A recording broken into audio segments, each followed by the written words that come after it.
विठ्ठल आवडे प्रेम भाव ज्याचे आयुष्य नोहे लेखा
ज्याचे आयुष्य नोहे लेखा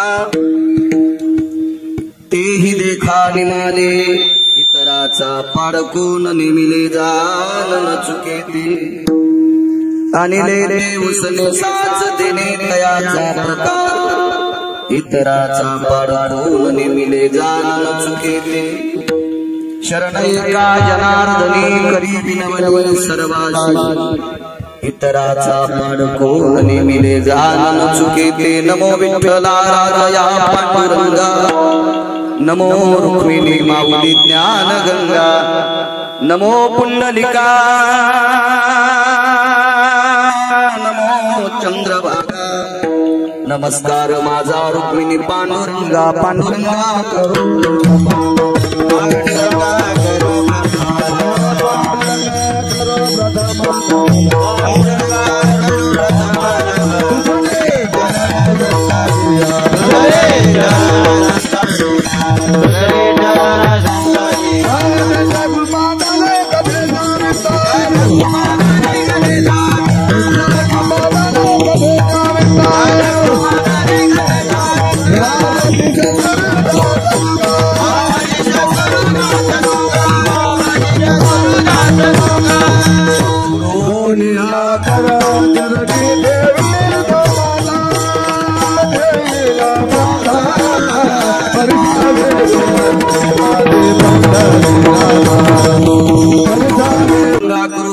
नमन दुसरे चरण संताचे त्यांच्या कृपादाने कथेचा विस्तार बाबाजी सद्गुरु दास तुका मनोजव मारुत तुल्य वेगम जितेंद्रियम बुद्धिमतां वरिष्ठं वातात्मजवानरायुतं श्रीरामदूतं शरणं प्रपद्ये नागेंद्र हराय त्रिलोचनाय भस्मांगरागाय महेश्वराय नित्याय शुद्धाय दिगंबराय तस्मै नकराय नमः शिवाय शरदिंद समाकारे परब्रह्म स्वरूपिणी वासना पीठ निलये सरस्वती नमस्तुते विठाला विठ्ठला आता वैवाशिक पावनाती भासती पंचानन समाना तया श्रोत्याची आचरणी जाना साष्टांग नमन करीत असो वाटी भूषित पावन ती प्रत्येक श्यामरेंद्रा समान तयाची आचरणी दान साष्टांग नमन करीत असो आता गान गंधर्व देवता कुकीळ कंठस्वर आराका जी कीर्तनी वहिवासित लोका तयाची आचरणी नमन गा मज दिसत सो परम विख्यात जो जान ब्रह्मयाचा सुतो नारद जान नाम तितिक्षु तयाची आचरणी नमन गा जेने धर्म जितविलाची बळी तो संभाजी जान नवाळी कावतरला जयाची आकुळे तया छत्रपतीची आचरण कमळी साष्टांग नमन करीत असो विठाला विठाला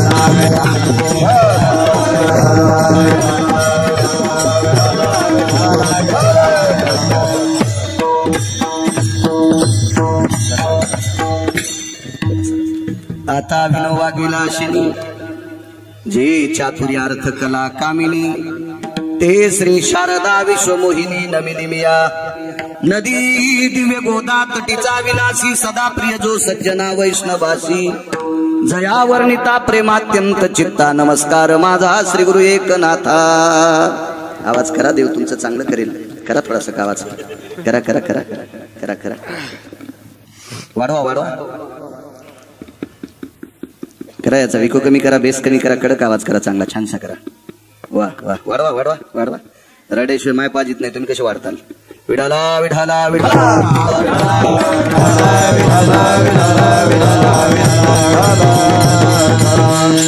महाराजाला ह्या खांबाला घ्या इथं ऐकून घ्या त्यांना धरून घ्या अण्णा तुमच्या मागे उभं राहू द्या इथं नाही नाही अहो बसता का बरा बरा नाही तर खुर्ची द्या एक बसायला नाही खुर्ची द्या रिकामी या ऐकून घ्या इथं घ्या या इथं द्या खुर्ची विठाला विठाला विठाला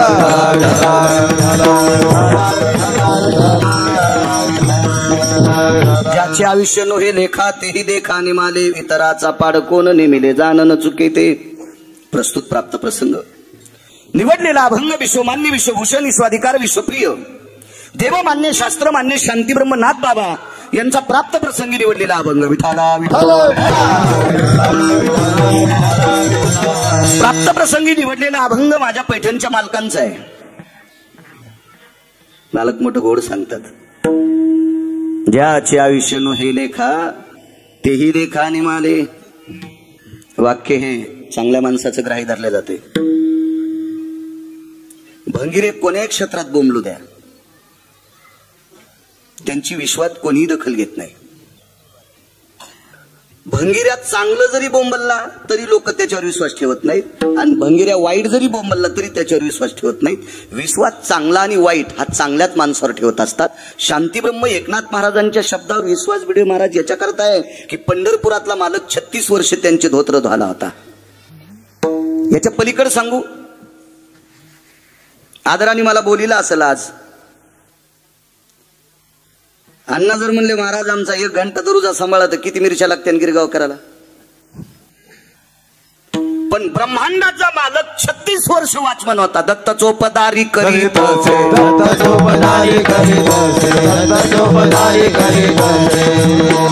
दिला म्हणे देव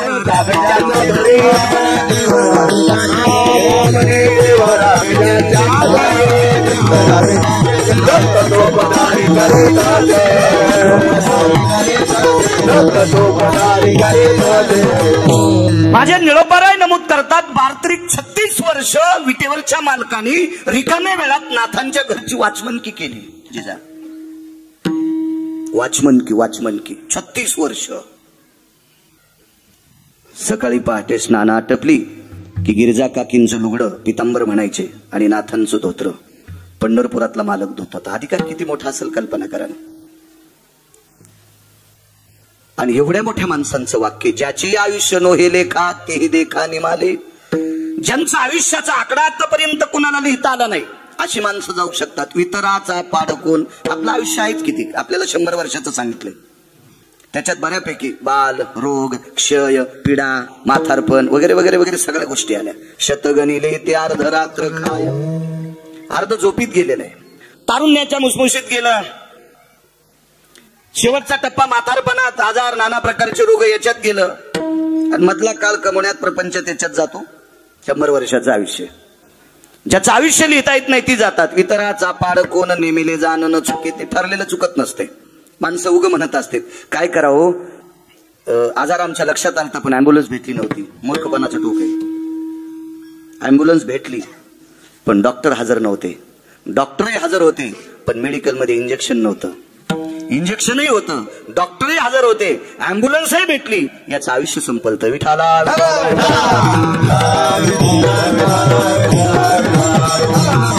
आयुष्य संपल्याच्या नंतर विश्वातल्या कोण्याही व्यक्तीला थांबता येत नाही. ज्यानं तुम्हा आम्हाला निर्माण केलंय, तुम्हा आम्हाला सांभाळण्यासाठी ज्याचा अवतार आहे. येरती पामर जीवा घेते, येरती पामर जीवा घेते, येरती पामर देऊर नाही आले अवतार, देऊर नाही आले अवतार, देऊर नाही आले अवतार, देऊर नाही आले अवतार, जीवा घेते, येरती पामर जीवा घेते, येरती पामर जीवा घेते. मग देवाला थांबता येत नाही. जे देव हा जीव दशेला जर आला, तुमच्या आमच्या रूपात जीव दशेला जर देव आला तर त्याला सुद्धा मोजून आयुष्य दिलेलं आहे. त्याला सुद्धा थांबता येत नाही. येरती पामर जीव किती. तुमच्या आमच्या सारख्याची काय कथा. आपण त्याच्या पायाला चिटकलेल्या मातीच्या कणाची सुद्धा बरोबरी करू शकत नाही. त्याला थांबता येत नाही. आणले ते उसने साच, हे उष्ण घेतलंय. देहा पाचाचा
पंचतत्वातून घेतलेला आहे. दोन्हीचा लेवल आठवा.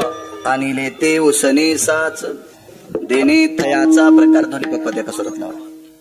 उष्ण आणले आणि उष्णी वस्तू परत करावं लागत असते. खालच्या लोकांना धोके देताल तुम्ही, यमाला नाही धोका देतात. यम लय रगिले, त्याच्या इतका रगील जगातच नाही कोणी. रावण किती मोठा होता माहितीये? रावणाची एक चौकट टिकल्यावर 35 बारे आमदार होता येत होतं. कोणाची मायवेली त्याच्या विरोधात फॉर्म भरायला? एक चौकट टिकल्यावर 35 बारे आमदार होता येत होतं. 35 अशा 7 कोटी चौकटी होत्या. दुपारी 2:18 यमानं गजमल दादा आपतो हाणलाय. तर 4 आणि 2 कोटीवाल्यानं कशाला उंदरावून एवढे हाणायच्या विठाला?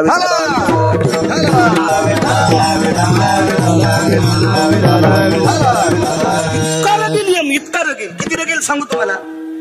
नाही त्या यमासी करुणा, त्याला दया नाही मया नाही. आवाज करा गोड, करा गोड. त्याला दया मया क्षमा काही नाही त्या यमाला. यम किती निष्ठुर आहे.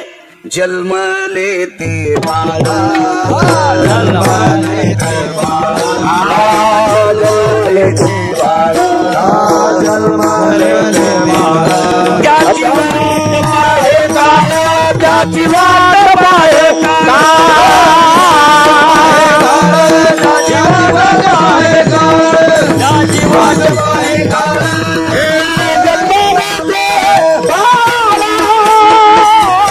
त्याची वाट पाहे काळ. त्याची वाट पाहे काळ, त्याची वाट पाहे काळ.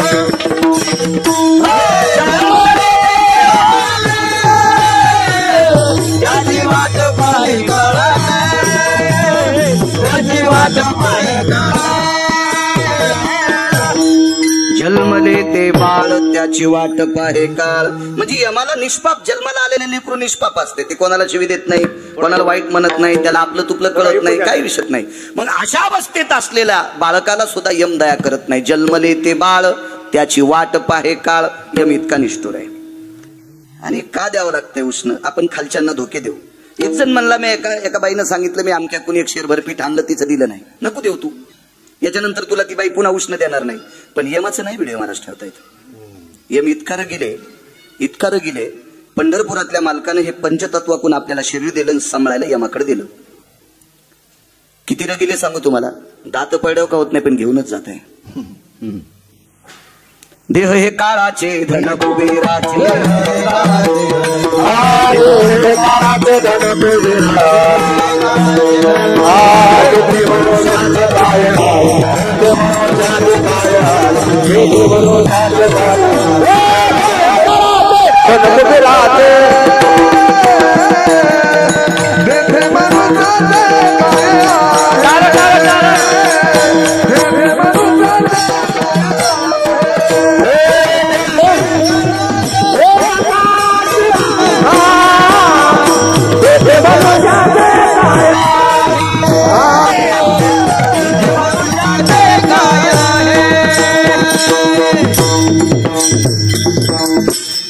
काळाच्या स्वाधीन केलेला आहे. काळावर त्याची सत्ता आहे. एक जणांनी जमीन विकत घेतली, त्याला वाहता येत नव्हती, दुसऱ्याला बटन दिली. त्यानं केळी लावल्या. भाऊ केळी लावल्याच्या नंतर ज्याची जमीन होती त्याचा मेहुणा आला, म्हणजे त्याच्या बायकोचा भाऊ, आणि पाडाला हक्कात आलेले केळीचे 5 घड कापले. त्यानं त्याचा हात धरला आणि सांगितलं, नालाय का तू 5 घड कापलीस, तुला लाज वाटत नाही? ते म्हणलं, कोणाला बोलायला? अरे ही जमीन माझ्या मेवण्याची आहे. नालाय का, तुझ्या मेवण्याला कळतं का बैमुगाच्या शेंगा खाली लागतात कवरी? त्यानं फक्त पैशाचा जोर होता म्हणून जमीन घेतली, पण त्याला वाहता येत नाही. वाहाला मला दिली ना. रात्री बेत्री सर्प विंचू काढा कसले काटे कुठे याचा विचार न करता मी पसा पाणी घातलंय. आई लेकराला जशी पाचती मी तशा केळी मोठ्या केल्या. निघला बोंबलत आणि 5 घड कापलेस तो, याच्यातले 2.5 घड माझे. चल उठ. कोणाची सत्ता आहे त्या रानावर? जो वाहतोय त्याची. असल मालक कुठे बसलेला एसीच्या कॅबिन मध्ये, पण सत्ता कोणाची? वाहणाऱ्याची. मग हे पंढरपुरातल्या मालकानं दिलंय, पण याच्यावर सत्ता कोणाची आहे? यमाची आहे. विठाला विठाला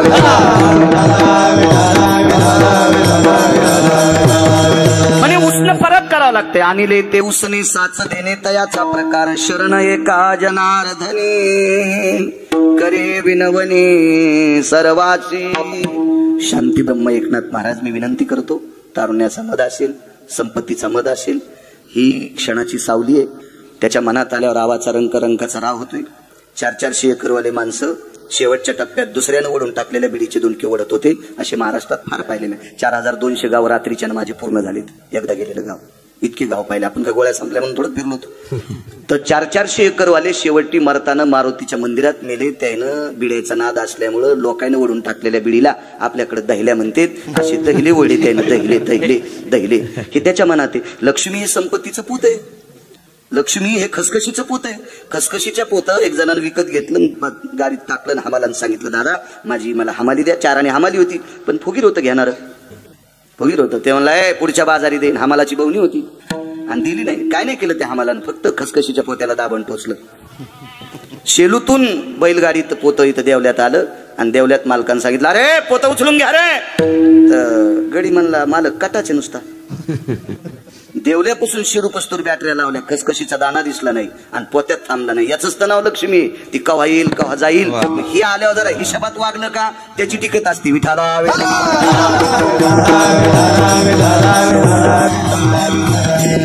लक्ष्मी संपवायला फांद्याला किडा लागला की बुड किती खपके असू द्या, काय कामाचं नसतं ते. फांद्या मोडल्या की बुडाची सावली कोणाला लागत नसती. फांद्या व्यवस्थित असा. लक्ष्मी टिकण्यासाठी लेकरं चांगले निघले, ते जर बुट हरपून येत असतील तर काय करायची ती संपत्ती. ती तुया देखता जाणार आहे, तुया 13व्याला राहणार नाही. विठाला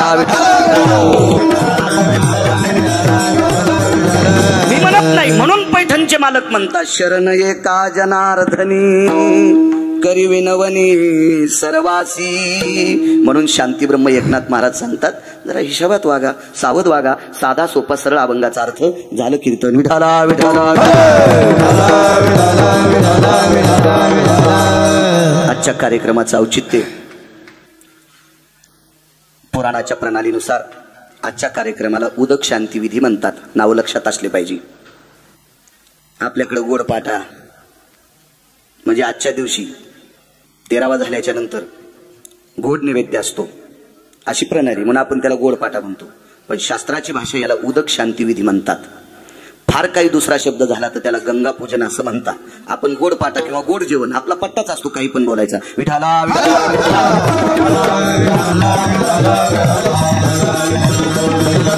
असा हा उदक शांती विधीचा कार्यक्रम. याला एक दुसरं नाव आहे मोक्षगंध. याला तिसरं नाव आहे मोक्षगंधजीजा. मोक्षगंध कशाला म्हणतात?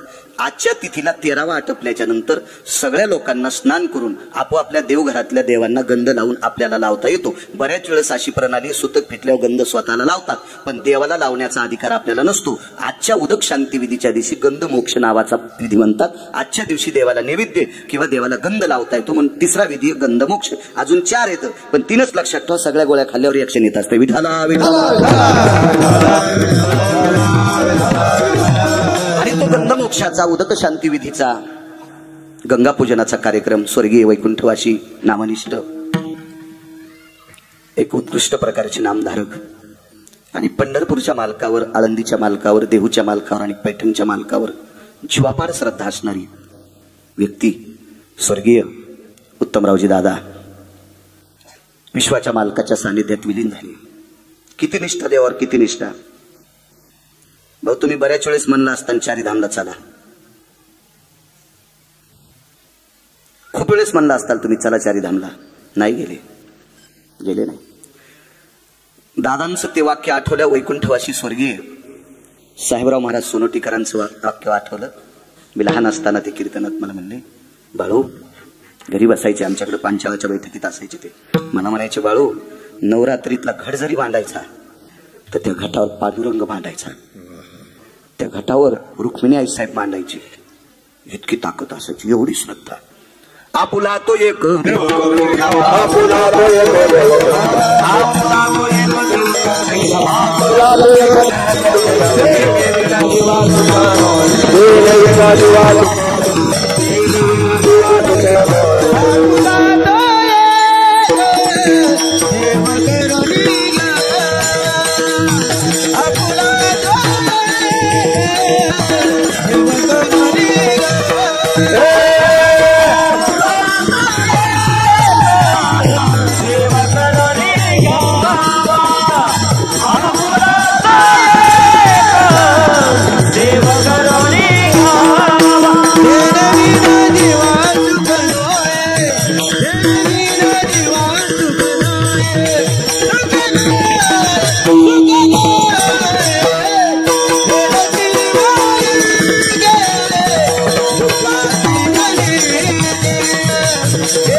एकच देवाला मानणारी व्यक्ती.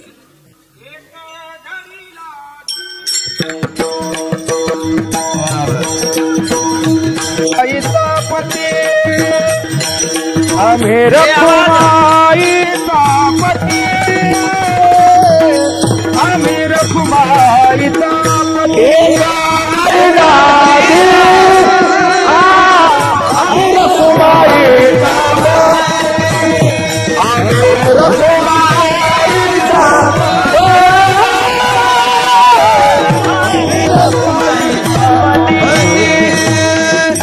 एक धरीला चित्ती आम्ही रखुमाईचा पती. माणसं कीर्तन ऐकतात म्हणजे हिशोबात येत काय? त्या आग्या मोळाच्या माश्या येतात. पांडुरंगाचं चिंतन ऐकले की इकडं, आणि एखाद्यानं सांगा आमक्या जागेवर लिंब कापले की पोरग होतंय, निघाला तिकडे बोकडे घेऊन सोमळ्या. शेंदरी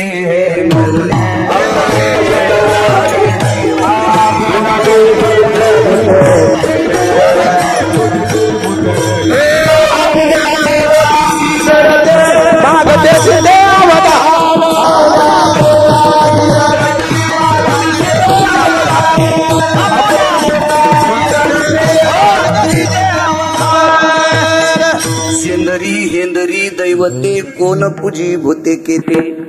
हे भीक मागे देव आपल्याच पोटा करता दुसऱ्याला भीक मागायले तर, आणि त्या देवाच्या पुढे पाया पडल्यावर तुमचे कपाळ सडतेल. विठाला विठाला शिळ्या तांब्याचे बाहुले केले, हो पाट मांडोनीवरी बैसविले, आणि एक एकाचे नाव वेगळे ठुलेन लागला तिथं पाया पडायला सोमल्या. ते काय देतील भीक मागितली.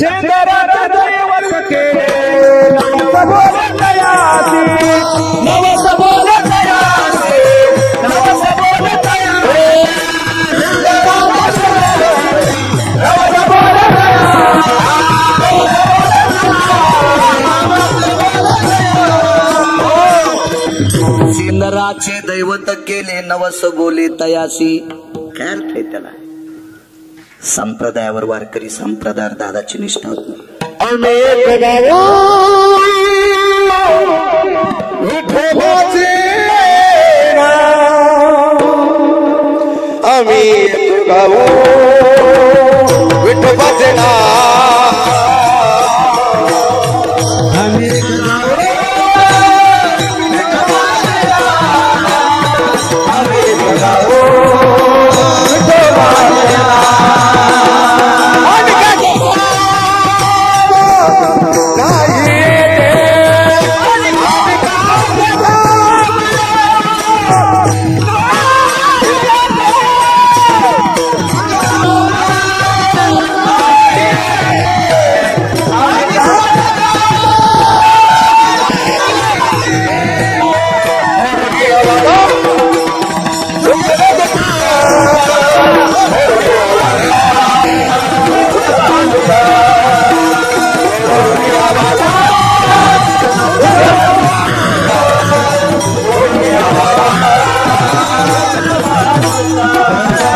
गाऊ विठोबाचे नाम. संप्रदाय अतूट श्रद्धा. मला वाटतं दादा जायच्या अगोदर आळंदीची कार्तिकी वारी आलती.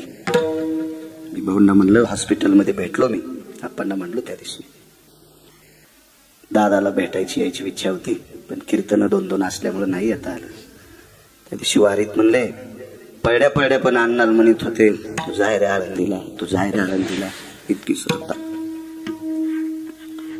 संप्रदायावर अतूट निष्ठा. मधल्या ह्या 5-4 वर्षात दादाला वारीला येण्याची त्यांचं शरीर साथ देत नव्हतं, पाय वाकत नव्हता, पण अतूट श्रद्धा. दादांची देवावरची श्रद्धा पाहिल्यावर रुद्रेश्वर बापू नामदेवरायचं चरित्र आठवतंय. माऊली महावैष्णव ज्ञानोबाराय नामदेवरायला नेण्यासाठी आले, आणि माऊली महावैष्णव ज्ञानोबारायांनी सांगितलं, नामदेवा चला आपल्याला यात्रेला जायचे. ज्ञानोबारायच्या चरणावर डोकं ठेवलं आणि नामदेवराय सांगतात, माऊली मला विटेवरचा मालक सोडा वाटत नाही, नकोय मध्ये मला. आणि देवानं सांगितलं, नामदेवा तुम्हाला न्यायला कोण आलं याचा विचार करा. मी तुम्हाला सामान्य माणसासोबत यात्रेला कसं पाठवील. आणि ज्ञानोबरायची इच्छा होती, भूतळीची तीर्थे पाहावी नयनी. तीर्थावळी वाचा लक्षात येईल. ह्या भूतळावरची तीर्थ पाहण्याची इच्छा माऊली महावैष्णव ज्ञानोबरायांची होती. भगवंत ज्या वेळेला जा म्हणतात त्यावेळेला नामदेवरायांनी देवाला सांगितलं, देवा माझा तुला बोज वाटतो का रे. मी तुला काय मागतोय, मला फक्त तुझ्या चरणापाशी असा. वाक्य लक्षात ठेवा. बऱ्यापैकी लोकांनी समाधीस्थळ मागून घेतले, बंधुबा वेगवेगळे ठिकाण मागून घेतले.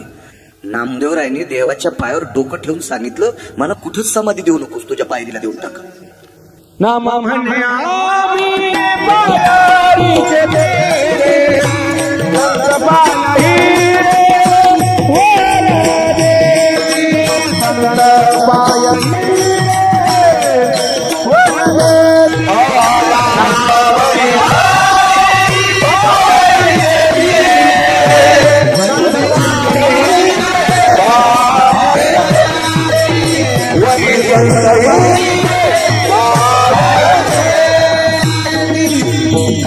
नामा म्हणे आम्ही पायरीचे चिरे.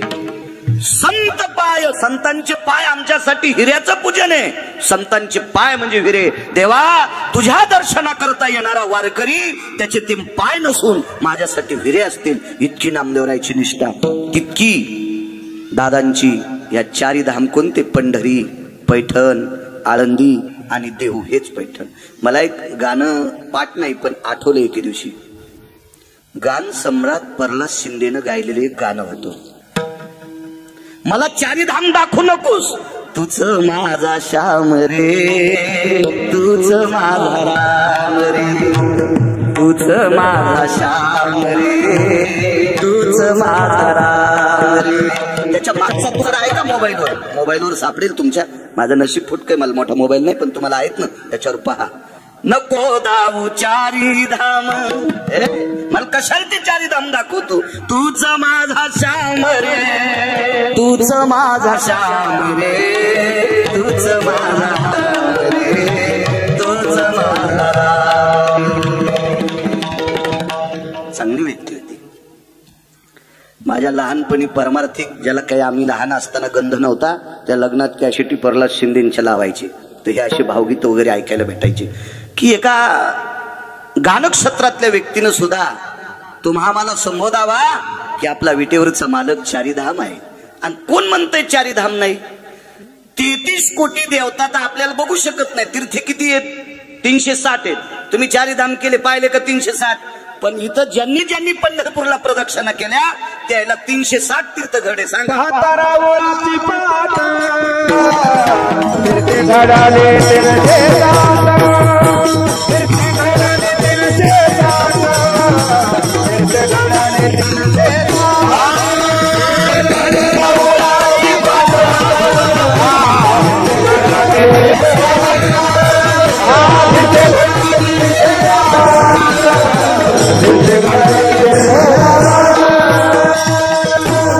पाहता रावळाची पाठ, वेगात पाहता रावळाची पाठ, तीर्थे घडती 360.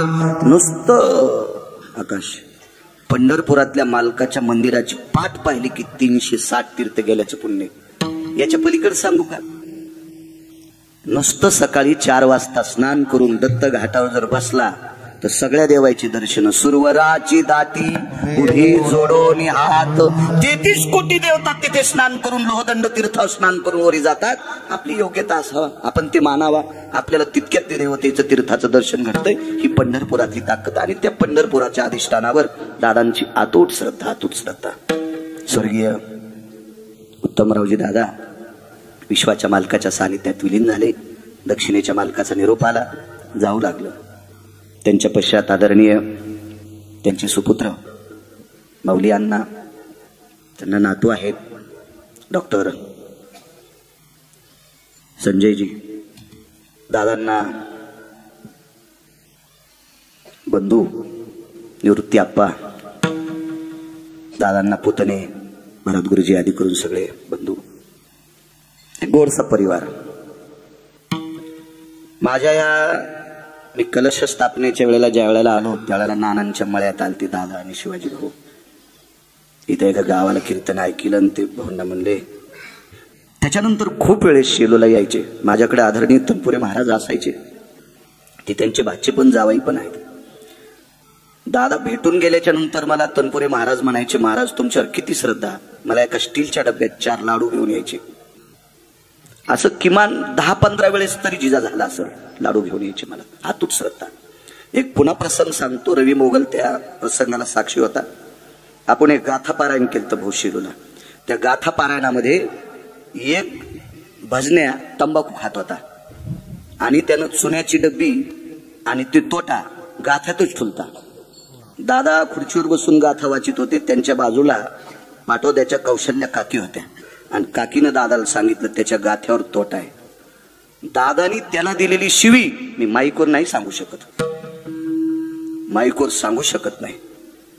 राक्षसेस म्हणे तू राक्षस. हे पुढचे वाक्य सांगतोय. इतकी संप्रदाय श्रद्धा. भडव्या तू तंबाखूचा तोटा आणि चुन्याची डब्बी गाथ्यावर ठेवतोस. इतकी श्रद्धा. अजून एक वाक्य सांगतो. एका ठिकाणी गाथा पारायण व्हायचं राहिलं होतं. 150 अभंग व्हायचे राहिले आणि ते 150 अभंग व्हायचे राहिल्यावर महाराजांनी गुंडाळपट्टी केली. तिथेही माझ्या देखता दादानी खालीवरी बोलले आणि दादा तनतन करून निघत आली. अरे तुम्ही संप्रदाय करता का तमाशा करता. ह्या वाक्याला मी सुद्धा साक्षी आहे. म्हणजे निष्ठावंत संप्रदायावर श्रद्धा होती.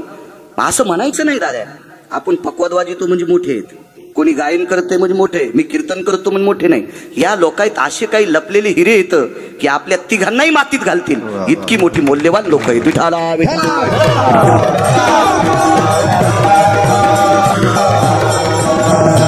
आदरणीय दादा विश्वाच्या मालकाच्या सानिध्यात विलीन झाले. घोड अशी त्यांना सद्गती प्राप्त हो. शेवटपर्यंत सेवा सुद्धा घडली. डॉक्टरनी बऱ्यापैकी नातवानी सेवा केली. एका तिळा इतकं गारहाणं न आणता शेवटच्या टप्प्यात दादांचा स्वभाव फार कडक होता. काही माणसं नशीब. दादा खरं तर अर्थशून्य माणूस होते, व्यवहार शून्य होते. आदरणीय निवृत्ती आप्पांच्या काळात आप्पा कारभारी होते.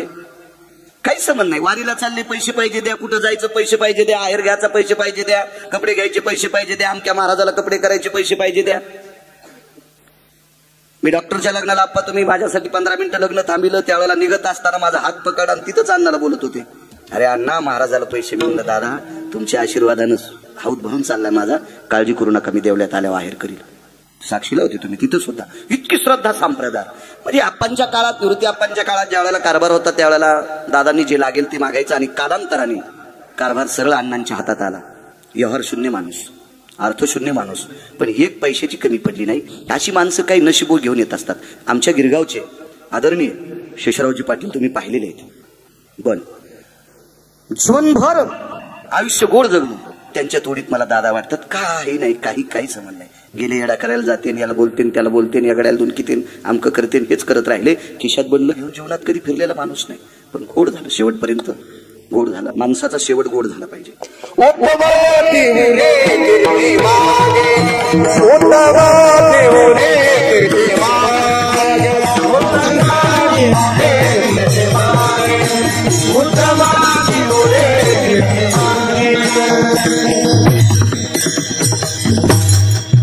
गोड घरातल्या माणसं ती माणसं मी धन्य देत म्हणतो जे शेवटपर्यंत आपल्या आई वडिलांची सेवा करतात. वाऱ्या किती करतेत, माणसात किती फिरतेत, लोकात त्याचं वजन किती आहे, त्याच्यापेक्षा मायबापाला किती मानतो, हा सर्वात मोठी भाग आहे.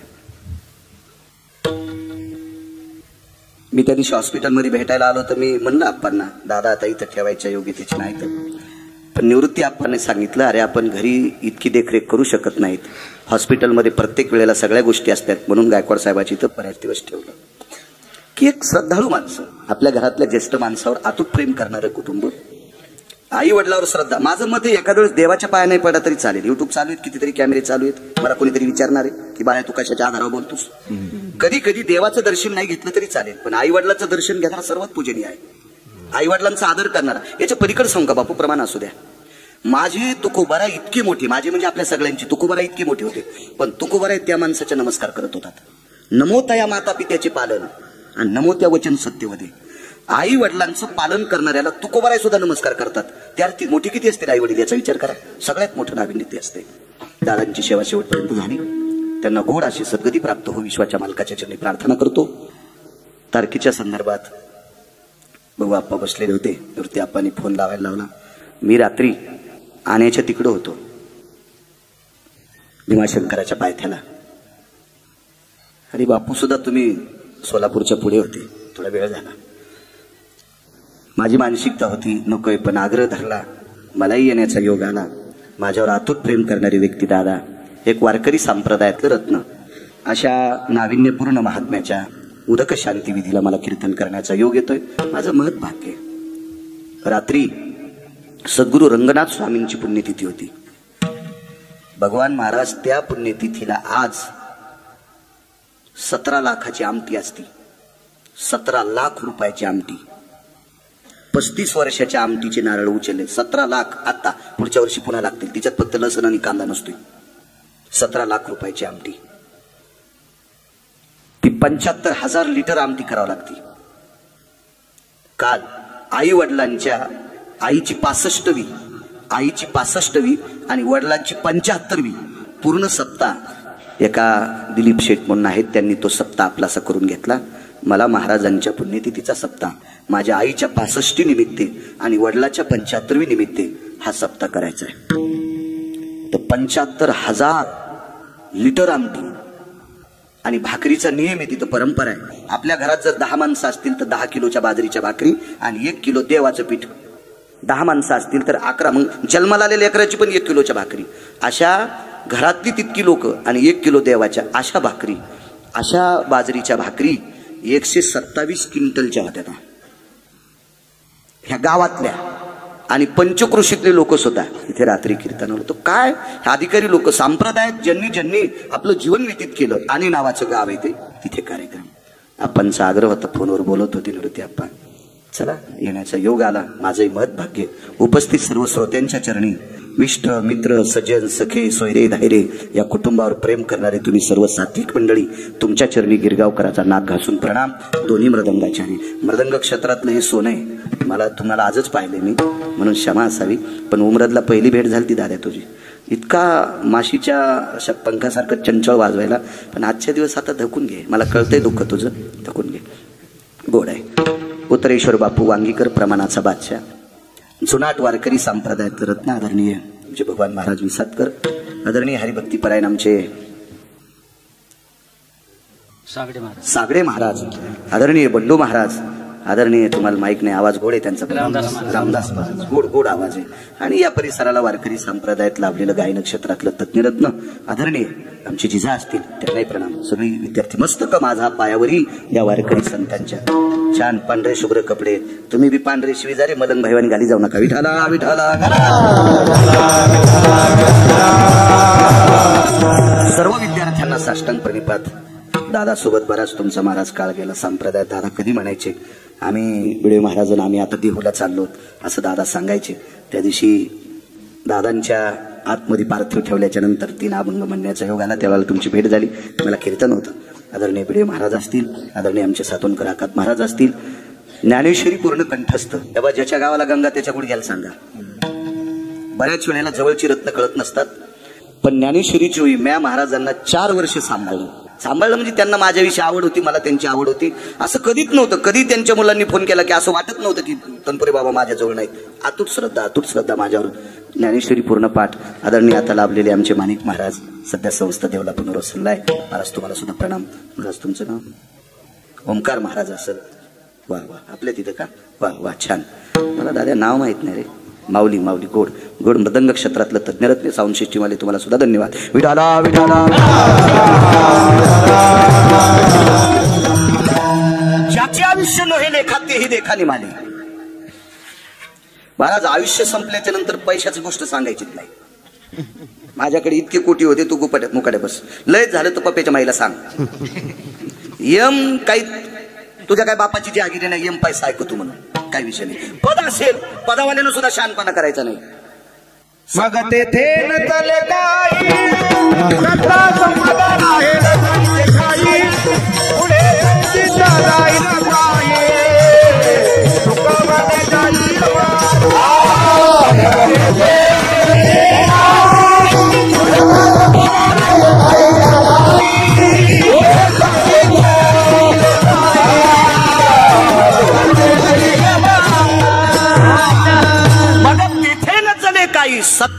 संपदा राहील ठाईचे ठाई. पदावरली माणसं मेली नाही का? तेही गेले. पैशावाली माणसं मेली नाही का? याचा गर्व धरायचाच नाही. महाराज एकदा याच्या आयुष्याचा दोरा तुटला आयुष्याचा दोरा येरवा उगा पसारा. मंगळवेढ्याचे मालक संत शिरोमणी चोखोबारायनं मत करतात, ज्या दिवशी आयुष्याची माळ तुटली का त्या दिवशी पसारा ठरते. आणि आयुष्याची माळ तुटली की प्रेतात रूपांतर होते. झाला प्रेत रूप शरीराचा भाव लक्ष्यला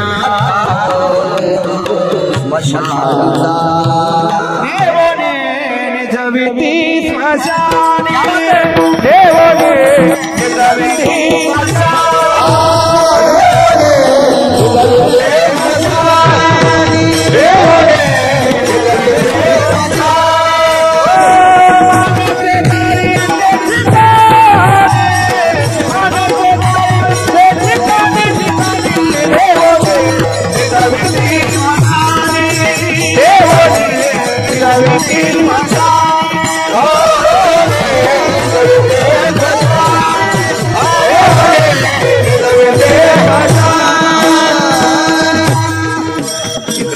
मालकानं एका पुराव्यात सांगावा, झाला प्रेतरूप शरीराचा भावन लक्ष्याला ठाव स्मशानीचा. उत्तर किती गोड दिले. नेवोनी निजविती मशानी. कोण निजवतं माहितीये का? घरातलीच लोक. अहो घरातली माणसं माणूस गेल्यावर रडतात. मलाही दादाला पाहिल्याच्या नंतर त्या दिवशी डोळे भरून आलते. एक वारकरी संप्रदायातलं एक नाविन्यपूर्ण कीर्तन करत नसतील, पण संप्रदायावर पकड आणि वजन असणारे एक व्यक्तिमत्व. चुकीचं प्रमाण म्हणणाऱ्याला ते मानित नव्हते. अद्याप मानित नव्हते. हे भंगारी म्हणायचे, काही बोंबते. त्यांची भाषा बत्रेश्वर बापू माहितच नाही तुम्हाला.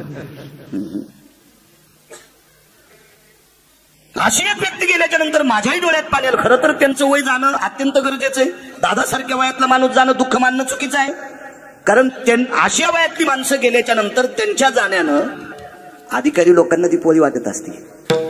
जीवनाची शरीराची फजिती न होता सर्व इंद्रिया लाकूड पडे, स्मृती भ्रमा माझी पुढे, मन हे वेडे कोंडे प्राण. या अवस्थेत झाल्याच्या नंतर आता काय थांबायचे? तरी पण रडू येत होतं. पण रडणाऱ्या माणसांनी त्यांना घराच्या बाहेर काढले. काढा काढा म्हणते आता झाला भूमी भार. काढा काढा म्हणते आता झाला भूमी भार. काढा म्हणते आता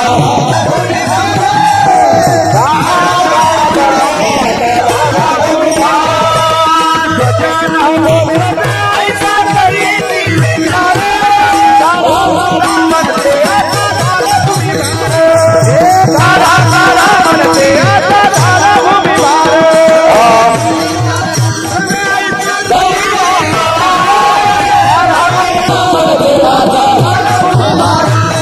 काढा काढा म्हणते आता झाला भूमी भार.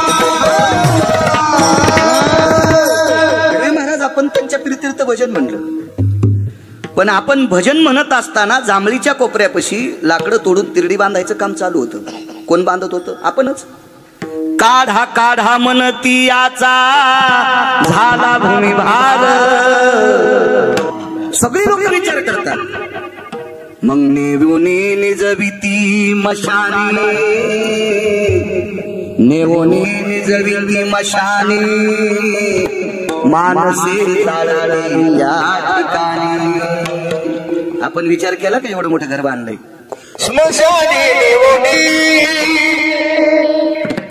भडकली देवानी. स्मशानी देवोनी भडकली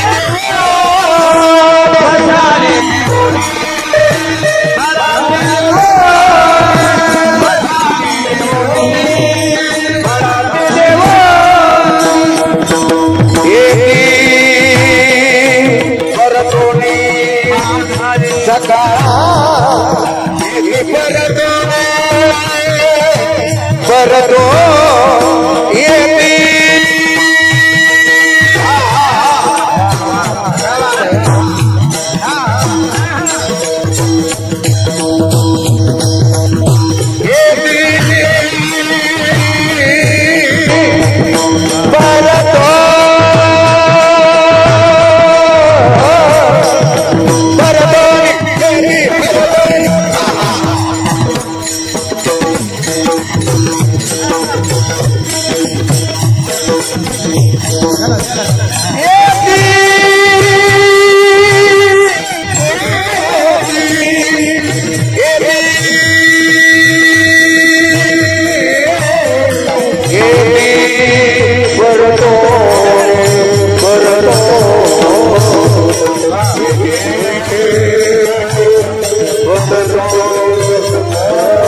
अगोदरचा पुरावा नेवुनी जवी मशानी मानसे जाळी त्या ठिकाणी मानसे जाळी त्या ठिकाणी तिथं नेऊन निजवतात आणि तिथं नेल्याच्या नंतर भगवान महाराजांनी पुरावा दिला मशानी नेवोनी भडागणी नेवोनी येती परतोनी माघारी कोण नाही थांबत मित्राले गोपुर झाले तेही मशानी परतले हे सगळे येतात सोडविना राजा देशिसा चौधरी आणि कसोयरी भली भली कोणी सोडत नाही तिथं नवाग्नीपैकी भडाग्नी नावाचा अग्नी हा अग्नी कधी कसा प्रज्वलित करतात माहितीये प्रांतभेद असतो काही काही ठिकाणी माणूस मृत्यू पावल्याच्या नंतर अंत्यविधीची तयारी झाल्यावर दारात 2-3 गवऱ्या फोडतात त्या गवऱ्या पेटवतात त्याच्यावर पाणी ठेवतात आणि हाच अग्नी शेवटचं ज्यानं पाणी धरलंय त्यानं पायावर पाणी टाकायचं आणि याच गाडग्यात तो अग्नी भरायचा त्या अग्नीचं नाव आहे भडाग्नी अग्नीचे प्रकार 9 सांगितले उपाग्नी 14 सांगितले पोटातलं अन्न पचवतो जठराग्नी पाण्याला जाळतो वडवानळ नावाचा अग्नी स्वयंपाक करतात हा वैशानर नावाचा अग्नी यज्ञ करतात तो हविष्य अग्नी आणि माणसं जाळतात जिजा तो भडाग्नी पुराण फार गोड आहे कधी कधी वाचवण्याचा प्रयत्न करायचा ग्रंथ पुराण नाही सापडे तरी आपल्याकडे मोबाईल असतो तो पाहण्याचा प्रयत्न करा आपण अख्खा आयुष्य नालायकाला चॅटिंग करण्यात घालतो विठाला विठाला विठाला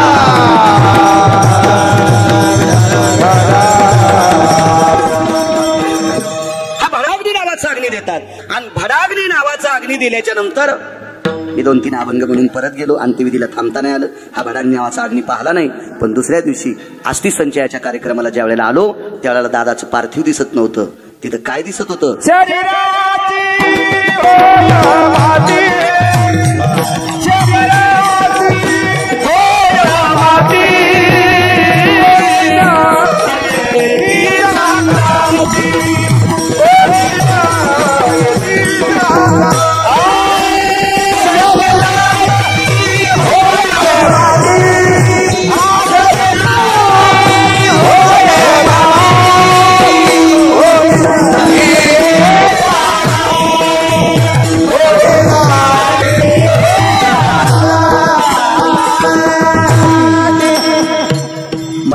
अष्टादश संतांपैकी संत नरहरी महाराजांचं वाक्य शरीराची होय माती कोणी नाही सांगा या शरीराचं प्राण गेल्याच्या नंतर काय होतं आळंदीतल्या मालकांनी सांगितलं एका ठिकाणी कापुराचे कलेवर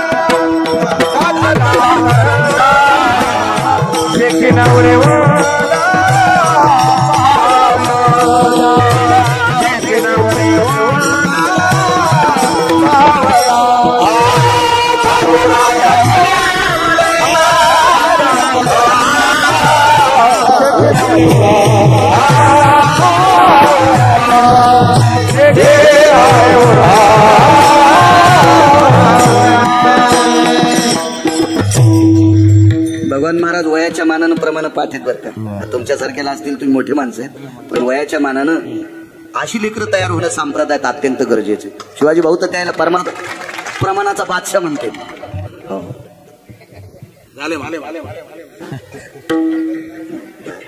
ते बैठकीत बोललो असतात ना आपण खूप प्रमाण मग आता कोणाला येते वारकरी संप्रदायात मुद्देसूद प्रमाण दिलं की वैकुंठवासी नथुराम बाबा म्हणायचे कोटीची नोट म्हणायची नथुराम बाबा कापुराचा कलेवर घातला करंडा कलेवर म्हणजे शरीर बरं बाबा शरीर आणि कापराचं शरीर तयार केलं विस्त्यात टाकलं लवणाची कुंजरी सुदली मिठाची आज्ञा तयार केली दुहाना नदीवर नेली वापस येते का ती नाही कापराचं शरीर तयार केलं विस्त्यात टाकलं ठाईची समाप्ती अग्नी कर्पुराची मिळी कायम किंवा कोण उरली काजळी ताकद आहे महाराज ते शरीर संपलं किती मोठ्या माणसांचं संपतंय 2 उदाहरणं सांगा आणि पूर्णविराम करू आपण वातावरण बरं झालंय सकाळी ते माहित होते पण सावली सगळं काही ताण नाही 10-5 मिनिटं लांबलं तरी लांबू द्या 1949 ला एक व्यक्ती शंकराचार्य झाली. त्या व्यक्तीचं नाव होतं स्वामी राम. 1949 ते 51 पर्यंत ते शंकराचार्य. पोरांना थांबव. 2 वर्ष शंकराचार्य पद भूषवलं. शंकराचार्य पद फार मोठं आहे महाराज, फार मोठं पद आहे, इतकं सोपं नाही ते. आता गिरगावकरानं माधव महाराज मगर, सूरज खेडकर, परमार्थातले आधारयुग आणि त्याच्यानंतर धर्मभास्कर वक्ते बाबा या दोघांचा व्यासंग लक्षात घेतला. माधव महाराज तर मला बघायला भेटले नाही, पण मला 350-400 पानाचं त्यांचं पुस्तक मिळालं, म्हणून मी नशिबवान आला. तर आणि वक्ते बाबांना मी पाहिलं. आपण एकदा पंढरपूरला निर्वाळा ऐकला, दरवर्षी आषाढी दर्शनाला जायचो. ह्या दोघं म्हणजे पुराणातले बादशे होते. त्यांचं लक्षात घेऊन मला पुराण वाचण्याचा फार छंद निर्माण झाला. मी 250 ग्रंथ आतापर्यंत वाचले, त्याबद्दल दुमत नाही. 1000 जरी ग्रंथ वाचले तरी मला शंकराचार्य होता येत नाही बिडवे महाराज. का? कारण मी बाहुल्यावर चढलोय. आणि अशा शंकराचार्य पदाचा राजीनामा 51 ला दिला. स्वामी राम होते ते. इतराचा पाड कोणा?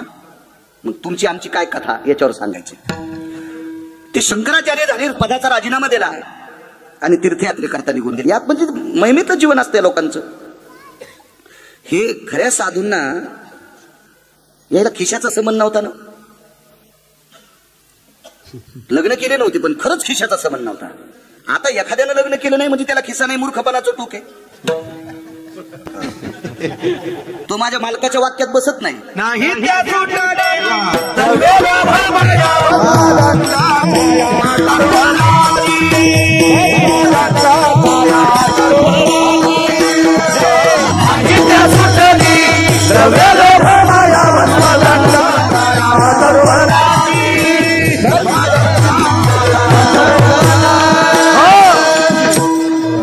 तुमचा माझा पुरावा आहे का? नाही त्या सुटली द्रव्य माया, भस्मधन छाया तरुवराची. महाराज लग्न जरी नाही केलं तर पैशाच्या विरोधात बोलायचं नाही. हो, हे कीर्तनात बोलायला बरं वाटतं, पण नंतर यमलय चपके हाणतू, कारण त्याच्यातून सुटलाच नाही कोणी, तर आपण कशाला विरोधात बोलायचा? असा दाखविता काय एखादा? कोण आहे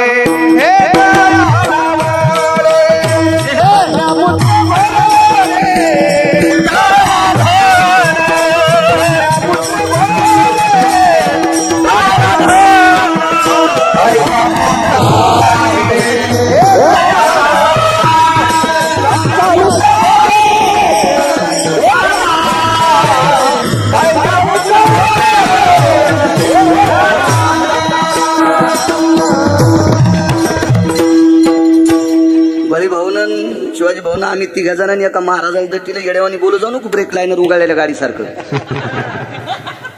काय परमार्थ होत्या बापाची जागिरी का समल्या जरा हिशोबात बोलत आहे.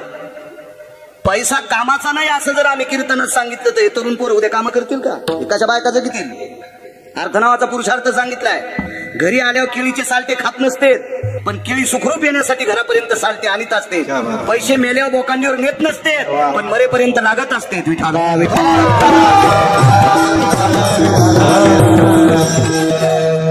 राहिला विरक्त लोकांचा प्रश्न, तर विरक्त लोकांसाठी जग भाकरी देईन. आज कीर्तनाच्या अन्न जीव घालतील, मला उद्या आल्यावर उद्याही जीव घालतील, 7-8 दिवस जीव घालतील, पण नंतर म्हणते कस काय कडे बाळू महाराजाची बायको यायला भाकरी देत नाही का? असं होईल का नाही? मर्यादा आहे.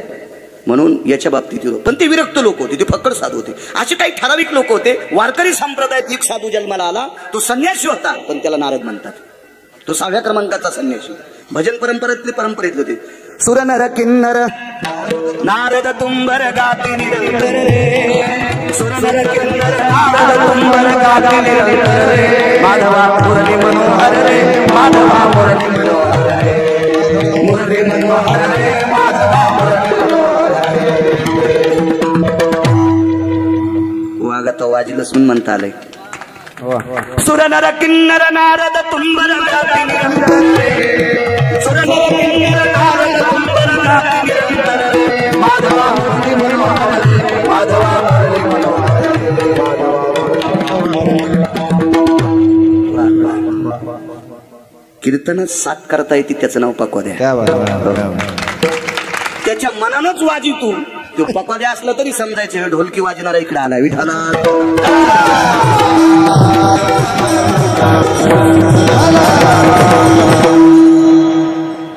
वारकरी संप्रदायात म्हणून आपल्या कीर्तनातल्या गादीला नारदाची गादी म्हणते. खेसात नव्हता नो, खेसात नव्हता. असे भारत देशामध्ये निमकरुडी नावाचे संन्यासी जन्माला आले. त्या संन्याशाला 1964 साली 4 सुटकेशी पैसे दिले. 4 सुटकेशी. तो नैनितालच्या अरण्यात राहत होता. 4 सुटकेशी पैसे घेऊन एक बिल्डर गेला भारतातला आणि खालून जायला 4 दिवस उरी लागत होते, वरून खाली यायला 4 दिवस लागत होते. मधात गाव नाही बापू. आणि 4 सुटकेशी दिल्या. त्या महात्म्यानं ते पैसे घेतले आणि त्यानं असे वंजळ मुठीत घेतले, धुनीत टाकणार. ते म्हणले अरे यानं काय मला शेक लागायचं नाही, पैसे भरभर जळून जातील, म्हणजे शेकही जास्त वेळ होत नाही. मग त्यानं त्या सगळ्या सुटकेशीतले पैसे खाली टाकले. ते महात्मा त्याच्यावर झोपला, झट फेकून दिले. काय म्हणले काड्यान खडे टोचायले, ते पैसे नरम बी नाही. तो बिल्डर म्हणला स्वामीजी, ते हिंदी भाषेत होते, मी मराठीत बोलतो, कशाला आपलं घरच्या चैतन शेजाऱ्याचा भान नीट. जिला गौऱ्या नीट लावता येत नाही ती म्हणजे मी धिडे करते. मी पिठाचा नाश करशील ना. तुला गौऱ्या नीट लावता येत नाही, तुला धिडे कशी येते. तिला पिठल्यातली गोळी फुटणं ती म्हणजे बासुंदी करते. मी म्हणलं तसाच दूध पितो, तुला पिठल्यातली गोळी फुटणं तर तू काय बासुंदी करशील, दुधाचा नाश करशील सगळा. आपल्याला मराठी येते ना, कशाला आगाव बोलायचं. ते म्हणले स्वामीजी मी पैसे आणले. अरे सांग मला भूक लागली, म्हणले फळ आणतो का. तर ते म्हणलं खाली जायला 4 दिवस लागते तर वर यायला 4 दिवस, मग 8 दिवसात फळ राहतं का. मग फळ आणायच्या कामी पैसे नाही तर अंगाखाली घेतलं तर नरम लागणं आणि इस्त्यात टाकलं तर शेक लागणं. आणि आम्हाला वेती लोकायला राख लावायची सवय, तर पैशाची राख होत नाही, मग माझ्या कामीच नाहीत नाही, हे उचलून घेऊन जाय. त्या साधूला निमकरुली नावाचा संन्यासी म्हणतात. भारत देशातला संन्यासी. थांबता आलं का नाही. हेरती पामर जीव किती. त्याही संन्याशाला इतराचा पाड कोण, अभंगाचं दुसरं कडू, इतराचा पाड कोण, एवढ्याला जावं लागतंय. निमकरुला जावं. तुमची आमची काय कथा. चला स्वामी राम 2 वर्ष शंकराचार्य होते. एका प्रांतात गेले. त्या प्रांतामध्ये शास्त्री लोक जास्त होते. शास्त्री, आचार्य, पंडित ही पदवी दुसऱ्या राज्यात दिल्या जायची. आणि ही पदवी खरी आहे का ही पैठणला तपासल्या जायची. शांती ब्रह्म एकनाथ महाराज होते तोपर्यंत आणि हरिपंडित होते तोपर्यंत पंडित पदवी तपासण्याचा अधिकार ह्या दोघांना होता. त्याच्यानंतर पुन्हा शास्त्री पदवी तपासायला तुमची आमची ताकद नाही. मलाही बऱ्याच ठिकाणी काही काही लोकांना हरिभक्तीपरायण बाळू महाराज गिरगावकर शास्त्री लावलं. काय पत्रिका छापणारा मुसलमान, त्याला काय बिचारायला काय घेणं देणं, त्याची मशीन होती ती. दाल दो बोले काय आपले पैसे जास्त जातील का, टाकून दिलं. पण मला मळमळ वाटलं ना, ते आपली योग्यता नाही ना ते म्हणून घ्यायची.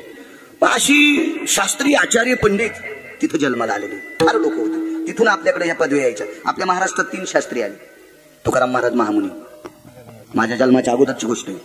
तुकाराम महाराज महामुनी, जगन्नाथ अण्णा पवार आणि प्रल्हाद शास्त्री दैठणकर. आपण इतके नशिबवान आहेत, इतके नशिबवान आहेत. आपल्या परिसरात एक शास्त्री प्रल्हाद शास्त्री दैठणकर, नाविन्यपूर्ण. जगन्नाथ अण्णांचं कीर्तन ऐकलं मी. ज्याची संसारात रती त्याची नाही आरती. ज्याची संसारात रती आहे का त्याची नाही आरती. ज्याची परमार्थात रती आरती तुकारामा. अण्णांच्या मुखारी काय तुम्ही आम्ही बसताल कीर्तनाला, काही नवल नाही, काही नवल नाही. आज जर जगन्नाथ अण्णा असायलेत आणि मला 10 वर्ष त्यांचे कीर्तन ऐकायला भेटायलेत तर मी वेदाचं झाड डोक्यावर उगीला असतं. विठाला विठाला. ज्ञान इतकं सखोल ज्ञान. बापू आपलं नशीब खोटं, ही चांगली लोक आपल्या आधी गेले. चला त्यांचा इतिहास सांगायला तरी आपल्याला जिवंत ठेवलं इतकं मोठं मोठे. असे शास्त्री तिथे जन्माला यायचे. आणि त्या गावात स्वामीराम गेले. स्वामीराम गेल्याच्या नंतर स्वामीरामांचा अधिकार फार मोठा होता. स्वामीराम एकदा नर्मदेच्या तीरावर परिक्रमेला अनुष्ठानाकरता बसले. तर 2 दिवस अनुष्ठान आटपल्याच्या नंतर जेवायला काय नव्हतं दुपारी.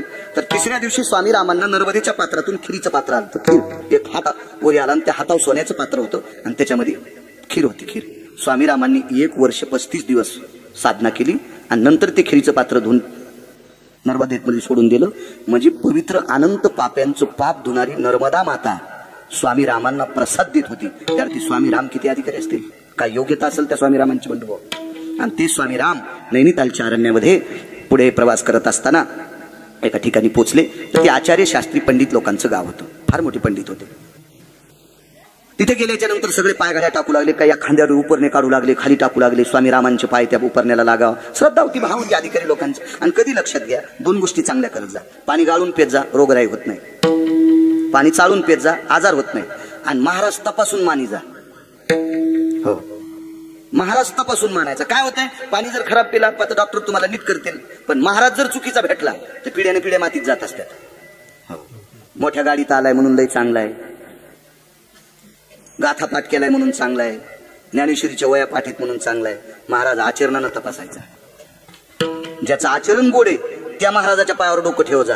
ज्याचा आचरणात भ्रष्ट झाला त्याच्या पायावर जर डोकं ठेवलं तर त्याच्या पापानं आपल्या संसाराला कुपाटी लागत असते. इतकं लक्षात ठेवा. विठाला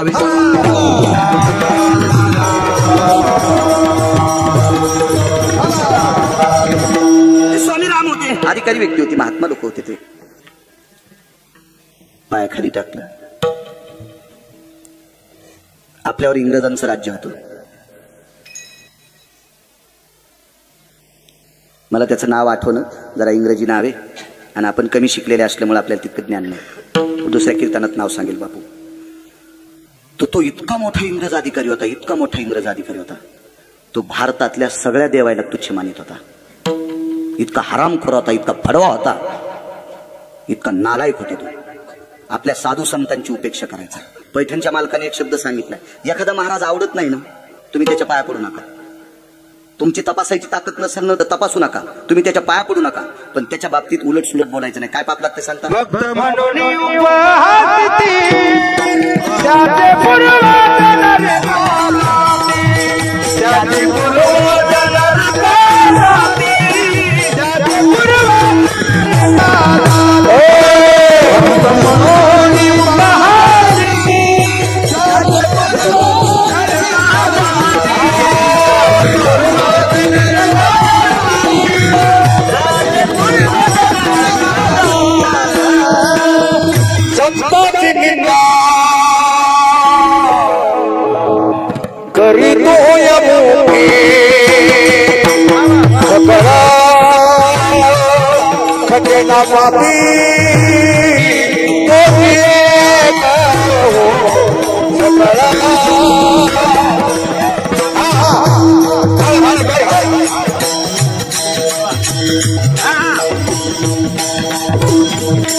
बरं ध्यानात पुन्हा जर कधी प्रसंग आला इतकं रगील की रगीलपणा मोजायला तराजूत नाही. मराठवाड्यात फक्त मलाच भेटय रगील माणूस, पुन्हा नाही कोणाला.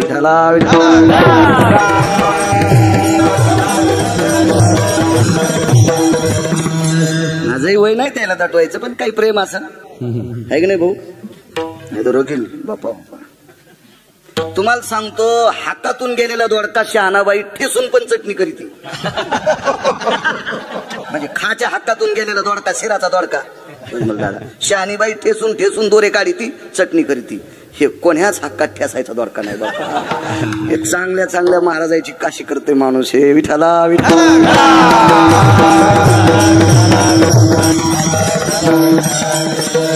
आपल्या कस काय तिळी असत असू बाबा. आपली शेपूट कोणाच्या हातातच द्यायची नाही म्हणजे ते लांड करीत नाही. मी मानतो खूप पण शेपूट नाही देत. नाही तर माणसं होय लगेच शेपूट घेते गध करते लांड त्याचं. हा शहाण्यानं आपली शेपूट नाही कोणाच्या हातात द्यायची भंगीर यायच्या. विठाला विठाला. आणि चोंभाळीत बी नाही कोणाला चोंभाळायचं असं करण्याचा नाही. केवढ्या पदावरला माणूस असू द्या काय करायचं बॉस पंढरपुरात आहे. विठाला विठाला. 6.5 कोटीचा मंडप होता. हे तुझ्या होता ना तू 6.5 कोटीचा मंडप. काल परवा मला वाटतं झाला असेल काल परवा तो सप्ताह. 6.5 22 एकर मध्ये कोणाच्यात पायाला माती लागत नव्हती. पिना मारून सगळं पद्धतशीर केलेलं. एका पंक्तीला 9,000 लोक बसतील असे 4 मंडप होते. 9,000 लोक एका पंक्तीला एवढा मंडप. आता भगवान पंढरीश पांडुरंग परमात्मा क्रतात्रेता युगातले भगवान प्रभू रामचंद्र मर्यादा पुरुषोत्तम उद्या 22 तारखेला एका नूतन वास्तूमध्ये विटेवरचा मालक आरूढ होणार आहे. त्या धर्तीवर महाराष्ट्रात खूप ठिकाणी सप्ते चालू आहेत. सांगता सांगता राहील. इथल्या सुद्धा वारकऱ्यांना विनंती 22 तारखेला प्रत्येक गावात आपल्या मंदिरामध्ये 1 तास न 2 तास भजन करा. शक्य असल्यास अन्नदान करा. आपण सगळेजण अयोध्येला जाऊ शकत नाहीत का ना. आपण जर सगळे गेले तर तिथं बसू शकतो का. उपद्रव होईल. म्हणून आपण इथं जरी असलो तरी पण 1 तास 2 तास आपल्याच गावातल्या मंदिरामध्ये महिला मंडळी असतील पुरुष असतील आबालवृद्ध असतील इथे मंदिरात येऊन 1 तास 2 तास भगवान प्रभू रामचंद्र आरूढ होणार आहेत. त्या मूर्तीमध्ये प्राण अर्जित होणार आहे भूदेवांच्या हाताने. अशा धर्तीवर प्रत्येक गावामध्ये 1 तास 2 तास भजन दिवसभर जल्लोष. गुढ्या सुद्धा लावा.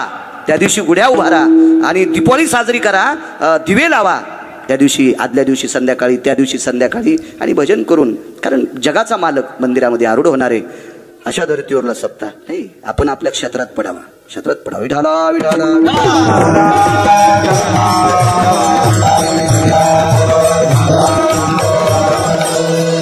त्या दिवशी आपणचा फोन आला. त्या दिवशी आम्ही सुनील अण्णा शेळकेंकडे होतो मावळात. मी आजारी पडल्यावर मला संध्याकाळी हॉस्पिटलला नेलं. त्यांनी हॉस्पिटलला नेलं. पाण्यामुळे त्रास झाला. नेलं. काय काय किती संप्रदाय मोठा. चला फक्त या संप्रदायातल्या लोकांनी आपली दिशा सोडायची नाही. रेल्वेच्या मुंडक्यासारखं वागलं पाहिजे. 5 कोटीची गाडी आहे पण ही 4 व्हीलर कामाची नसती. कोणाला उडीती. रेल्वेचं मुंडकं कोणाला उडीत नाही. संप्रदायातल्या लोकांनी आपल्या चौकटीत वागायचं. कोणाची मायवेली त्याला आपटायला. विठाला विठाला विठाला.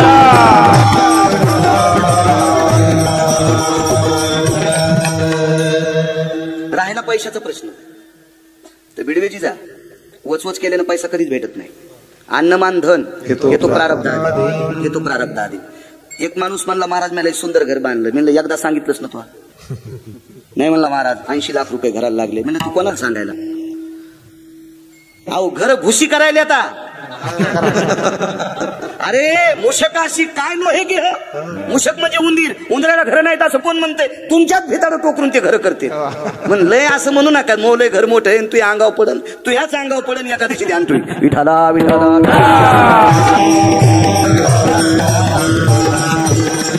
काय होतं जी माणसं लांब फिरत नाहीत का ते तितक्यालाच ते एक जणाची बैल नदीला पाणी प्यायला गेले बिडे महाराज.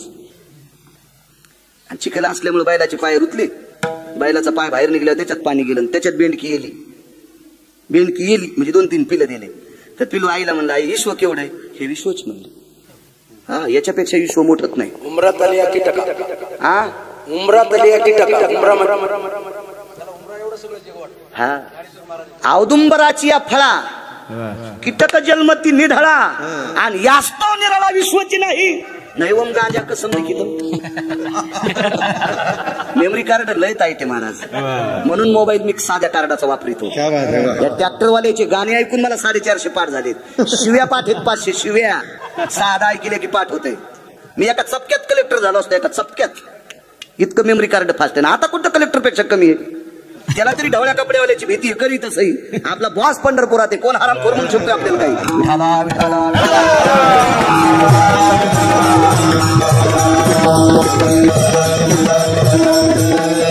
परमार्थात फक्त नैतिकता सांभाळायची.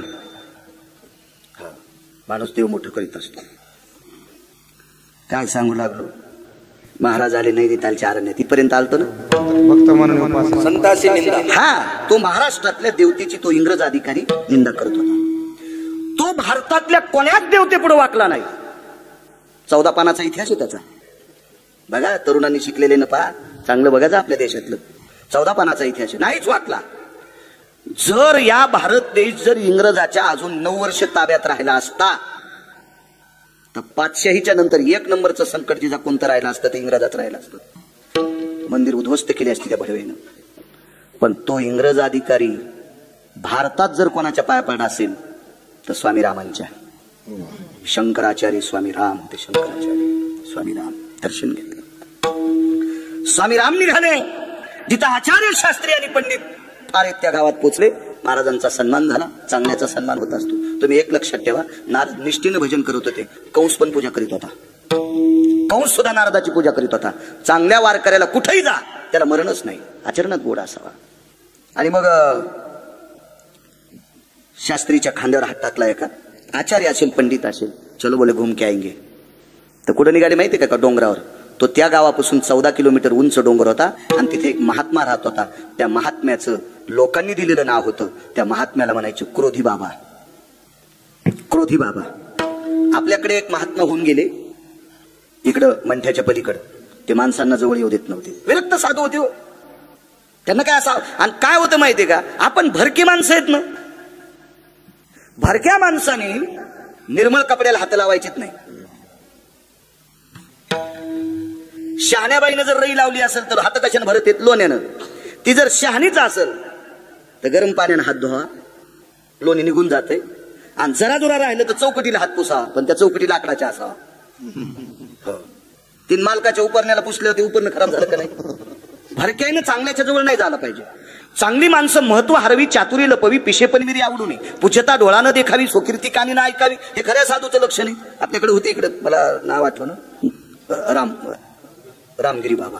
येऊ देत नव्हते. त्यांनी हल्ल्याला दगड कोणालाच लागला नाही, पण ते माणसांना जवळ येऊ देत नव्हते. विरक्त साधू होते, महात्मा होते, महिमेत जीवन जगणारी लोक होती ती. म्हणून ते जवळ येऊ देत नाहीत, म्हणून त्यांना नाव ठेवलं क्रोधी बाबा, रागीट बाबा. पण हा शास्त्रीला ज्या वेळेला स्वामी राम घेऊन जात होते, त्या शास्त्रीचं नाव पण मला पाठ आहे, पण असू द्या ना, सगळं सांगायला होतं थोडं घेतलंय.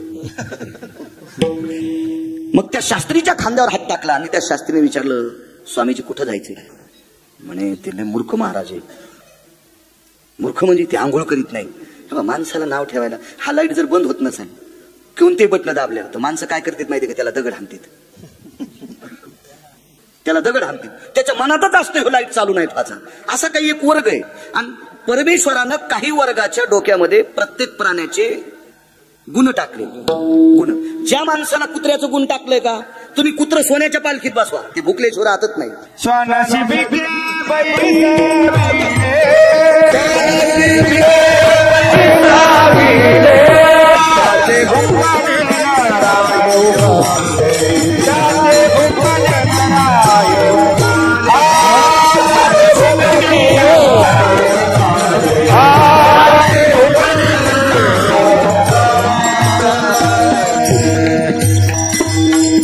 मी म्हणतोय मंच बोलतोय असं डोक्यातलं काढून टाका. मी एकही पुराणाशिवाय बोलणार नाही, पुराव्याशिवाय.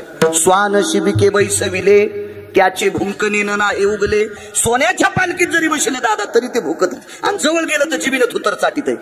कुत्र आहे ना. असं काही माणसात सुद्धा गुण टाकला. काही माणसाकडे कोटीनं पैसे असू द्या, पण दात घाची दुसऱ्याच्या दारात जाणारच. मग त्याला म्हणावंच लागते चहा प्या. तोंड नाही धुतलं, इथंच धुई, चुलीत धुई. बँकेत कोटीन धोत्राला गाठी. असं समजायचं हे मागच्या जन्मातले बैल येत. कोणताना न कमवायला बाहेर चहा प्याला सोमळ्या कुठला. उष्ट खाचा ज्याला नाद आहे त्याला कुत्र म्हणायचं. चोरून खाचा नाद आहे त्याला लांडगं म्हणायचं. हो, फार फार असे गुण सांगितले त्याच्यात. जाऊ आपण पुढे सरकू. खालीवर त्या महाराजाची चेष्टा करू लागले, पण ते स्वामी राम होते. मी नेहमी म्हणत असतो, मोठ्यांची चेष्टा कधी करायची नाही. मोठे मोठे असतात. मला सांगा, ज्याला ग्रामपंचायतचं सदस्य होता येत नाही त्यानं मुख्यमंत्र्याला काय खालीवरी बोलायचं? त्यानं दिल्लीतल्या लोकांना खालीवरी काय करायचं?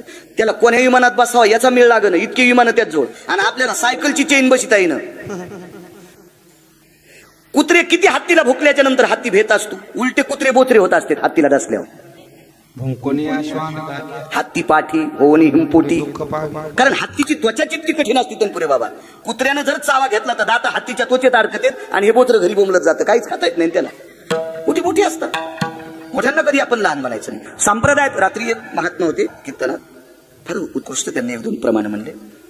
आता काय होतं, तारुण्यातली काही काही मुलं असतात, त्यांना असं वाटते आम्हाला म्हणावं, अरे पण तो मुद्देसूद माणूस आहे, मुद्देसूद माणूस आहे, मोठ्याला मानावं लागतंय. तुम्हाला एक सांगू का, संप्रदायातल्या जुन्या लोकांमुळे आपण परमार्थात, मोतीराम महाराज असतील, रंगनाथ गुरुजी असतील, मारुतराव महाराज असतील, नथुराम बाबा असतील, ठाकूर घराणा असेल, पैठणकर असतील, हे लोक बापू परमार्थात आधी आले ना. मंगिरगावच्या बाळाला कीर्तन करता आले. जर ही या लोकांनी परमार्थात अवतार जन्म नसता घेतला जिजा, तर आपल्या तर ऊसातल्या डुकरात काही फरक नसता. ही संत जन्माला आली ज्ञानोबा तो कोबरायच्या नंतर, म्हणून आपण मोठे आहेत. यांचे उपकार आहेत आपल्यावर, पण मोठ्यांची चेष्टा कधीच करायची नाही. मी नेहमी सांगत असतो, सुनीनं सासऱ्याला जीवच लावायचा, त्याच्यासारखं भजन दुसरं कुठलंच नाही. त्याच्यापेक्षा दुसरं भजनच कुठलं नाही, कुठलंच नाही. ती घरातल्या ज्येष्ठ लोकांची संपत्ती हिसकून घेत असेल आणि सासू सासऱ्याला जीव लावत नसेल तर असं समजायचं ह्या घरात चुड्यानी आली. काय अर्थ नाही त्याला. एखादा मुलगा बिनचपलाचा पंढरपूरला जात असेल आणि मायबापाला नीट बोलत नसेल तर ती भडवी आवला दे. ते काय अर्थ नाही त्याला. मायबापाची सेवा सर्वात मोठी सेवा आहे, त्याच्यापेक्षा दुसरी सेवाच उत्तम कुठली नाही. मी बऱ्यापैकी कीर्तनात सांगत असतो, या भारत देशात अशी एक सून जन्माला आली, सासऱ्याला धोत्रात संडास झाली, मुलानं बापाला दगडाव नेलं. आताच्या सारख्या बाथरूम नव्हत्या. आताच्या सारख्या बाथरूम असत्या तर बाथरूमचं दार लावलं असतं, पोरानं बापाच्या अंगावरले कपडे काढले असते, स्वतः शावर सुरू केलं असतं, सगळं बापाला धुतलं असतं, पुन्हा कपडे घालून बाहेर आणलं असतं. पण परिस्थिती नाजूक होती. बोरीच्या झाडाखाली दगड होता, घर दहाला झोपड्याचं होतं. बोरीच्या दगडाखाली त्या झाडाखाली दगडावर बापाला टेकलं, एका हातानं धरलं आणि एका हातानं पाणी टाकायचं, पण धोतर कोण सोडायचं आणि कंबर कोण धुवायची. त्या माणसाची बायको वारलेली, त्या माणसाची आई वारलेली, आणि मुलगी बुलढाणा जिल्ह्यात होती, मेहुणा राजा नावाचं गाव, तिचं नाव होतं निर्मळा, ही तिथं राहत होती. काही नाही, फार देवदेव करतो त्याच्यापेक्षा आपण घरात किती चांगलं वागतो हा महत्वाचा विषय. मला वाटतं आई वडिलावर ज्यांनी उतारवयात त्याचं संगोपन चांगलं केलं का, तो एक नंबरचा भजने, तो एक नंबरचा कीर्तनकार, आणि तो एक नंबरचा पक्वाद्या. मायबापाची सेवा करायची. जो पक्वाद्या, जो भजन्या, जो कीर्तनकार मायबापाचं दर्शन घेत नसेल, अशा हरामखोराला जर तुम्ही पैसे देत असताल तर तुमचं पाप उतू आलंय. विठाला विठाला.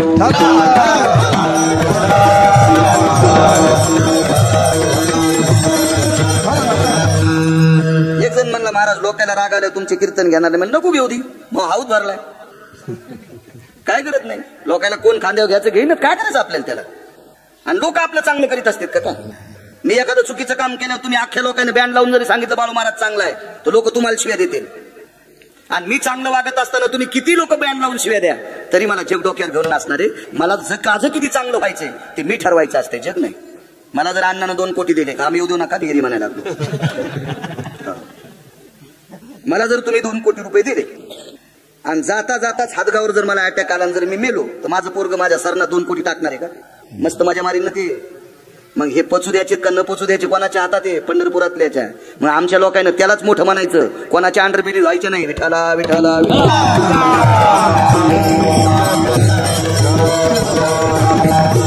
राहिला प्रश्न हा तुम्हाला मानित नाही, नका मानू. झाडाचा नियम आहे, एखाद्या ऋतूत झाडाची पानं गळत असतात, पण पानं गळाल्याच्या नंतर झाडानं म्हणायचंच नाही मी उघडा झालो. अरे कालांतरानं तुला पुन्हा येत असतात. पहिले पानं गळत असते, दुसरे येत असते. इतकं ठाम संप्रदायातल्या लोकांनी राहिलं पाहिजे. विठाला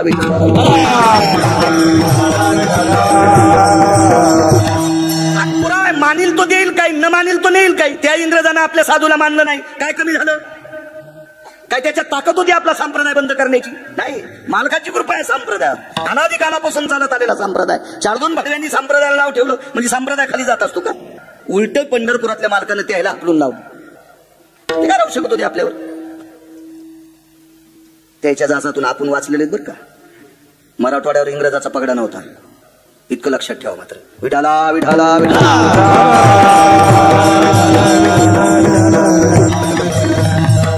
हा महाराजाची निंदा करू लागला. कोण. शास्त्री आचार्य पंडित. स्वामीरामांनी सांगितलं असू दे जाऊ दे. नाही बोले, फत्रे मारते. अरे मी पुढे, मला मारतील आधी, तो पाठीमागचा. गेले तिथं. गेल्याबरोबर तो महात्मा पूर्वेकडे तोंड करून एका दगडावर बसलेला होता. इतराचा पाड कोण याच्यावर सांगतोय. मग ही लोक जातात त्यार्थी आपली काय कथा, तेवढा महात्मा जातो त्यार्थी दादा गेले, याबद्दल आपल्याला मान्यता करावं लागेल. मग पूर्वेकडे तोंड करून बसलेल्या महात्म्याने सहज डोळे उघडून पाहिलं तर स्वामी राम दिसले. स्वामी राम दिसल्याच्या नंतर त्या महात्म्याने मान वाकवली. मान वाकवली याचा अर्थ असा होता त्यांनी स्वामी रामांना नमस्कार केला. असं पाहिल्याबरोबर स्वामी रामांनी मातुड्यात लोटांगण घातलं आणि दगडावून क्रोधी बाबा खाली आले. खाली आल्याच्या नंतर आई राम, आई राम, आई आई बैठिये बोले, बैठिये. साधू साधू असतात. तुमच्या गावाला एक साधू लाभले होते, धनुर्धारी बाबा. मी काही पाहिले नाही पण तुम्ही सांगतात म्हणून मला माहिती. निष्कलंक साधू. हो महाराज, या लोकांच्या इस्तू हातात धरावं पण या लोकांच्या जवळ जाऊ नये. इतकं वागणं आलो, कारण यांचं वागणं तत्व गोड होतं ना, त्याच्याकरता वागणं कडक होतं. त्यांच्याकडे त्यांच्या शब्दात ताकद होती. काही काही माणसं चोर पंक्चर असते. दुकानात नेल्यावर पंक्चर गवसनन, घरी गाडी लावल्यावर हवा राहीन. असे चोर पंक्चर महाराजाच्या वाक्याला कोणी मानित नसे. ते बोंबलं ते म्हणले काय त्याच्यात असं चोर पंक्चर नाही झालं पाहिजे, कडक वागलं पाहिजे, कडक. विठाला विठाला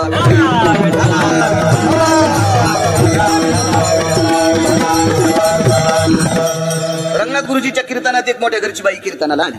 मोठ्या घरची बाई होती, एका व्यापाऱ्याची बायको होती आणि ती सगळ्यात उशिरा आली आणि तिला पुढे बसायचं होतं सगळ्या बायकांच्या पुढे. तो रंगनाथ गुरुजींचं वाक्य होतं, अरे ती मसडी आली तिला रस्ता द्या. कानकोणे लोक नव्हते ना, लाचार लोक नव्हते ना. आज मराठवाड्याचा ज्ञानसूर्य म्हणून पदवी द्या महात्म्याला. रंगनाथ गुरुजी कोणाला म्हणतात? राज राजेश्वर शास्त्री ज्या घराण्यामधून वेद वाहत होता, वेद वेद वाहत होता, वेद चारी वेद ज्या घराण्यातून अशी वाहत होते गंगेच्या पाण्यासारखे, राज राजेश्वर शास्त्री रंगनाथ गुरुजींच्या पायावर बुटासकट लोटांगण घालीत होते. बुटासकट वागत लोक चांगली होती म्हणून आज नाव निघतंय विठाला विठाला.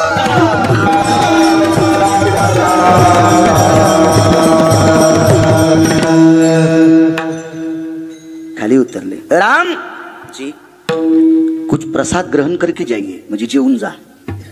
तर स्वामी रामांनी विचार केला, चूल नाही, साहित्य नाही, काय नाही, बसायला एक चवाळ होतं पोतड्याचं आणि कुठं कशावर स्वयंपाक करतील, आणि 3 गाडगे होते.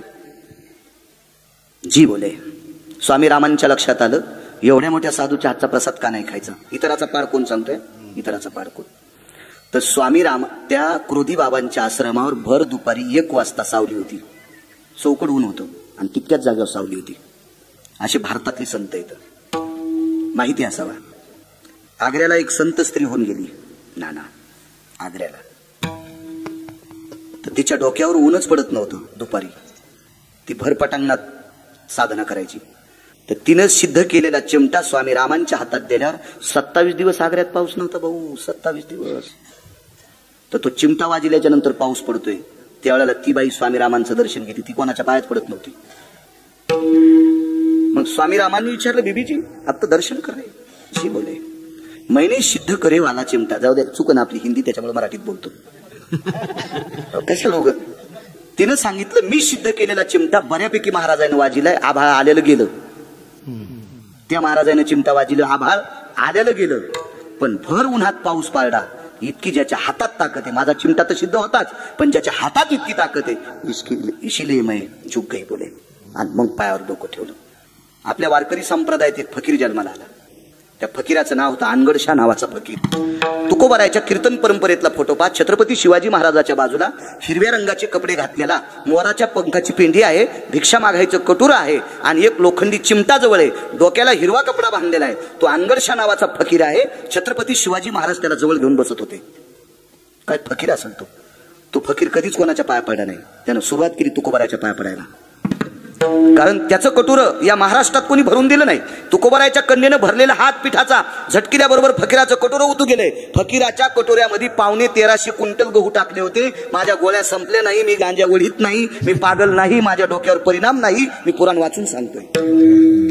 1350 क्विंटल गहू ज्या कटोऱ्यात टाकल्याच्या नंतर बंडू महाराज भरत नाही आणि तुकोबारायच्या कन्येनं हात झटकिल्यावर कटोर भरतय. त्यावेळेला त्या फकीराने मोराची पेंढी काढली आणि तुकोबारायच्या कन्येचे पाय झटकिले. तुकारामजी, तुकारामजी. तर त्या कन्येच्या डोळ्यातून पाणी आलं. फकीरजी, तुकाराम तो मेरे पिताजी आहे. तर त्यावेळेला फकीराच्या लक्षात आलं, एका वारकऱ्याची मुलगी जर इतकी अधिकारी तर ते तुकोबाराय किती अधिकारी.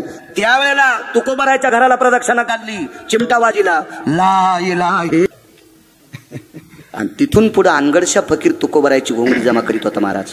हो, या संप्रदायात जातीचा संबंध नाही. कबीर मोमीन लतीफा मुसलमान शेर गावी जाम विष्णुदास वैष्णवचा भार धन्याची माता किंवा यातायाती धर्म नाही विष्णुदास. इथं चांगलं वागणाऱ्या मध्ये जातीचं नाही. उत्तम कुळी जन्म क्रिया मंगळ पुढविले कुळ उभयता. चांगलं वागणाऱ्या आपल्या संप्रदायात जिजा संध्याकाळची भाकरी जरी नसेल आणि निष्ठेनं वागत असेल तर त्याला या भारत देशातली स्त्री मधुकरी मागितल्या भाकरी देते. इतका संप्रदाय गोड आहे, इतका संप्रदाय, पण त्याचं वागणं गोड असावं. चलो बोले. क्रोधी बाबाला माहित होता हा शास्त्री पंडित आपली चेष्टा करीत होता. हे लोक त्रिकाल ज्ञानी असतात, वाचा सिद्धी पावाल अज्ञापक व्हाल, त्यांच्या वाणीत ताकद असते, ते अधिकारी लोक असतात. आणि सांगितलं पंडित आये बोले जी. जल्ला बोले पाणी आणते, मडकं दिलं त्यानं पाणी आणलं तीर्थावरचं. इधर बोले हा प्रसाद के वास्ते कुछ तो सामुग्री होना.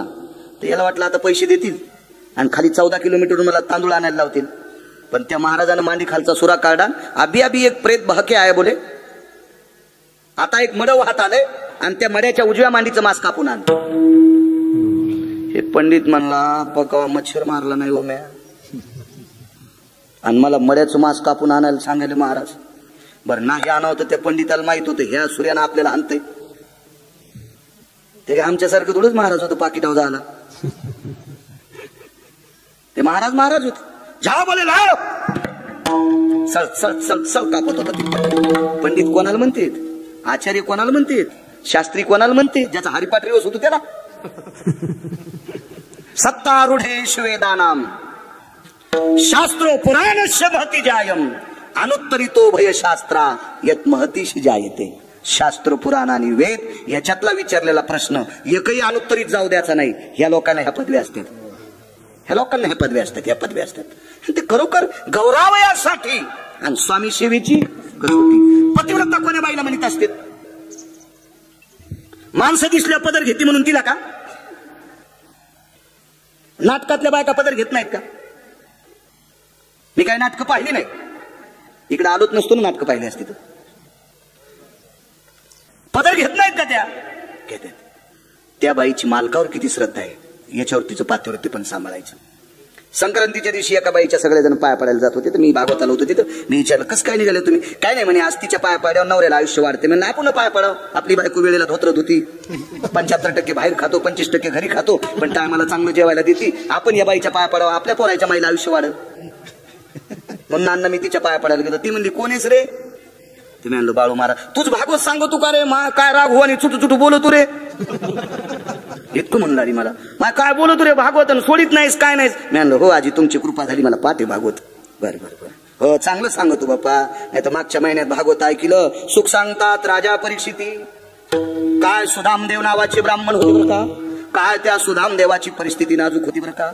आणि काय सुदामदेवाची गरिबी होती बरं का. लगेच लाईन आली, फॅन सुरू झाला, वहीचं पान पलटलं. आजामेळ नावाचे ब्राह्मण होते बरं का. अरे वाचून सांगत आहे माणसं मरतील रे सुबळ्या, असं भागवत सांगत नसते तरी दळ्या. विठाला विठाला. त्या बाईच्या बाकीच्या म्हणल्या महाराज पडा पाया, आता पसूर कोण्या माणसाला पडू दिलं नाही. तर त्या बायाला माहितच नव्हते गिरगावचं किती रगिले म्हणून, किती रगिले म्हणून. महाराज पडा. मी विचारलं ए पड बाबा पड, मी आता लोक कोण्या माणसाला पाया पडू दिलं नाही. म्हणलं बाई तुमच्या पाया पड्या मालकाला आयुष्य वाढतंय, तुझ्या बायकोला आयुष्य वाढेल, पड पाया. ते म्हणलं बाई तुमचं लग्न झालंय का? हो. मग तुमचे मालक 35 वर्ष झाले मी त्याला बोलत नाही. त्या बायाला म्हणलं गोळ्या संपल्यात का तुमच्या पाप्या होत? लग्न करून जर 35 वर्ष झालं नवऱ्याला बोलत नाही तर हिच्या पाया पडल्यावर तुमच्या मालकाला आयुष्य वाढायचं नाही, लवकर मरतील तुमचे नवरे. अशा नालायक बाईच्या पाया पडत असतात का? गौरावयासाठी स्वामी सेवेची कसोटी. विठाला विठाला विठाला. कोणाच्या नाही, कुठं नाही पाया पडायचं. हा संप्रदाय कोणाला मानणारा संप्रदाय नाही. पुरुषार्थ संप्रदाय किती मोठा आहे सांगू. एखाद्या संप्रदायाचं तनपुरी बाबा भितर सोन्याचा असेल, एखाद्या संप्रदायाचं मंदिर सोन्याचं असेल, एखाद्या संप्रदायाचा नाना देव सोन्याचा असेल अण्णा, पण ह्या संप्रदायातलं झाड सोन्याचं आहे. जयाचे द्वारी स्वर्णाचा पिंपळ, सोन्याचा पिंपळ, इतका उंच संप्रदाय. मला एक वाटतं ज्याची इथं वाघिणी येली त्यानं वाघिणीचं दूध काढायचं आणि त्याच्यात चपातीन भाकर चुरून खायची का नाही. वाघिणी येली वाघीण, तशी घरी वाघीण दूध देत नसती, पण कीर्तनात सांगायलो वाघिण शिवहिणी येली तर मग शिवहिणीच्या आणि वाघिणीच्या दुधात बंडोबा चपाती चुरायला पाहिजे का नाही. तरी पण शेळी पाळलीच नाही. वाघिणीचं दूध खातून शेळी काऊन पाळली काय नाही. म्हणलं बाब्याला ऊन लागल्यावर त्याच्या कानात दूध टाकायचं. म्हणलं बोकड्यात घालू त्या बाब्याच्या कानात. किती मूर्ख माणसं आहे तो. आपण अमृत पेणारी माणसं कशाला भंगार डोक्यावर घ्यायचं. विठाला विठाला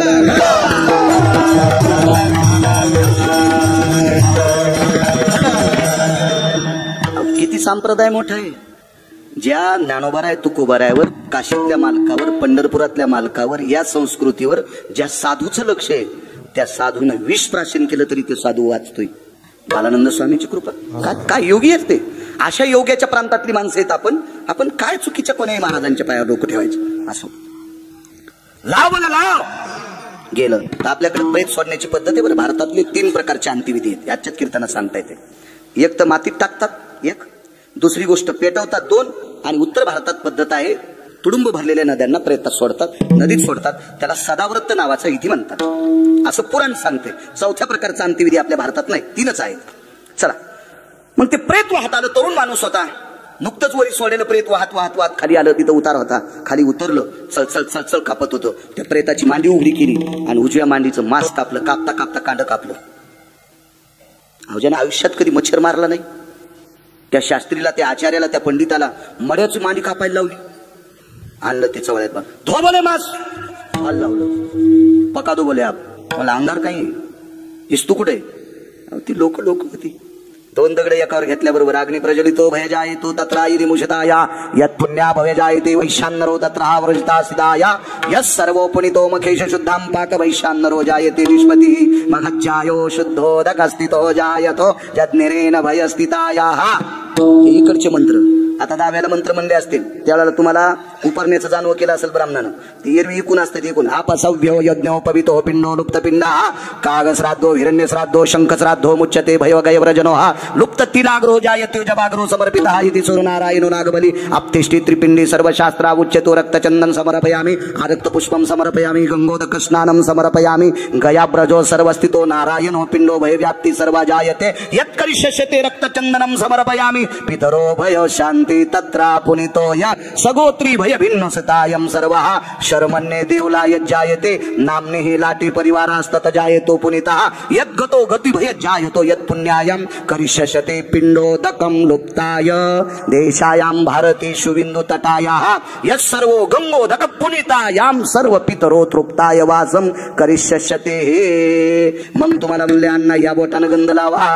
यांनाच ते यानं लावायला सांगितलं असं. हे 27 वर्षापूर्वी पाठ केलं, पण मेमरी कार्ड चांगला असल्यामुळे डिलीट होत नाही ना. विठाला विठाला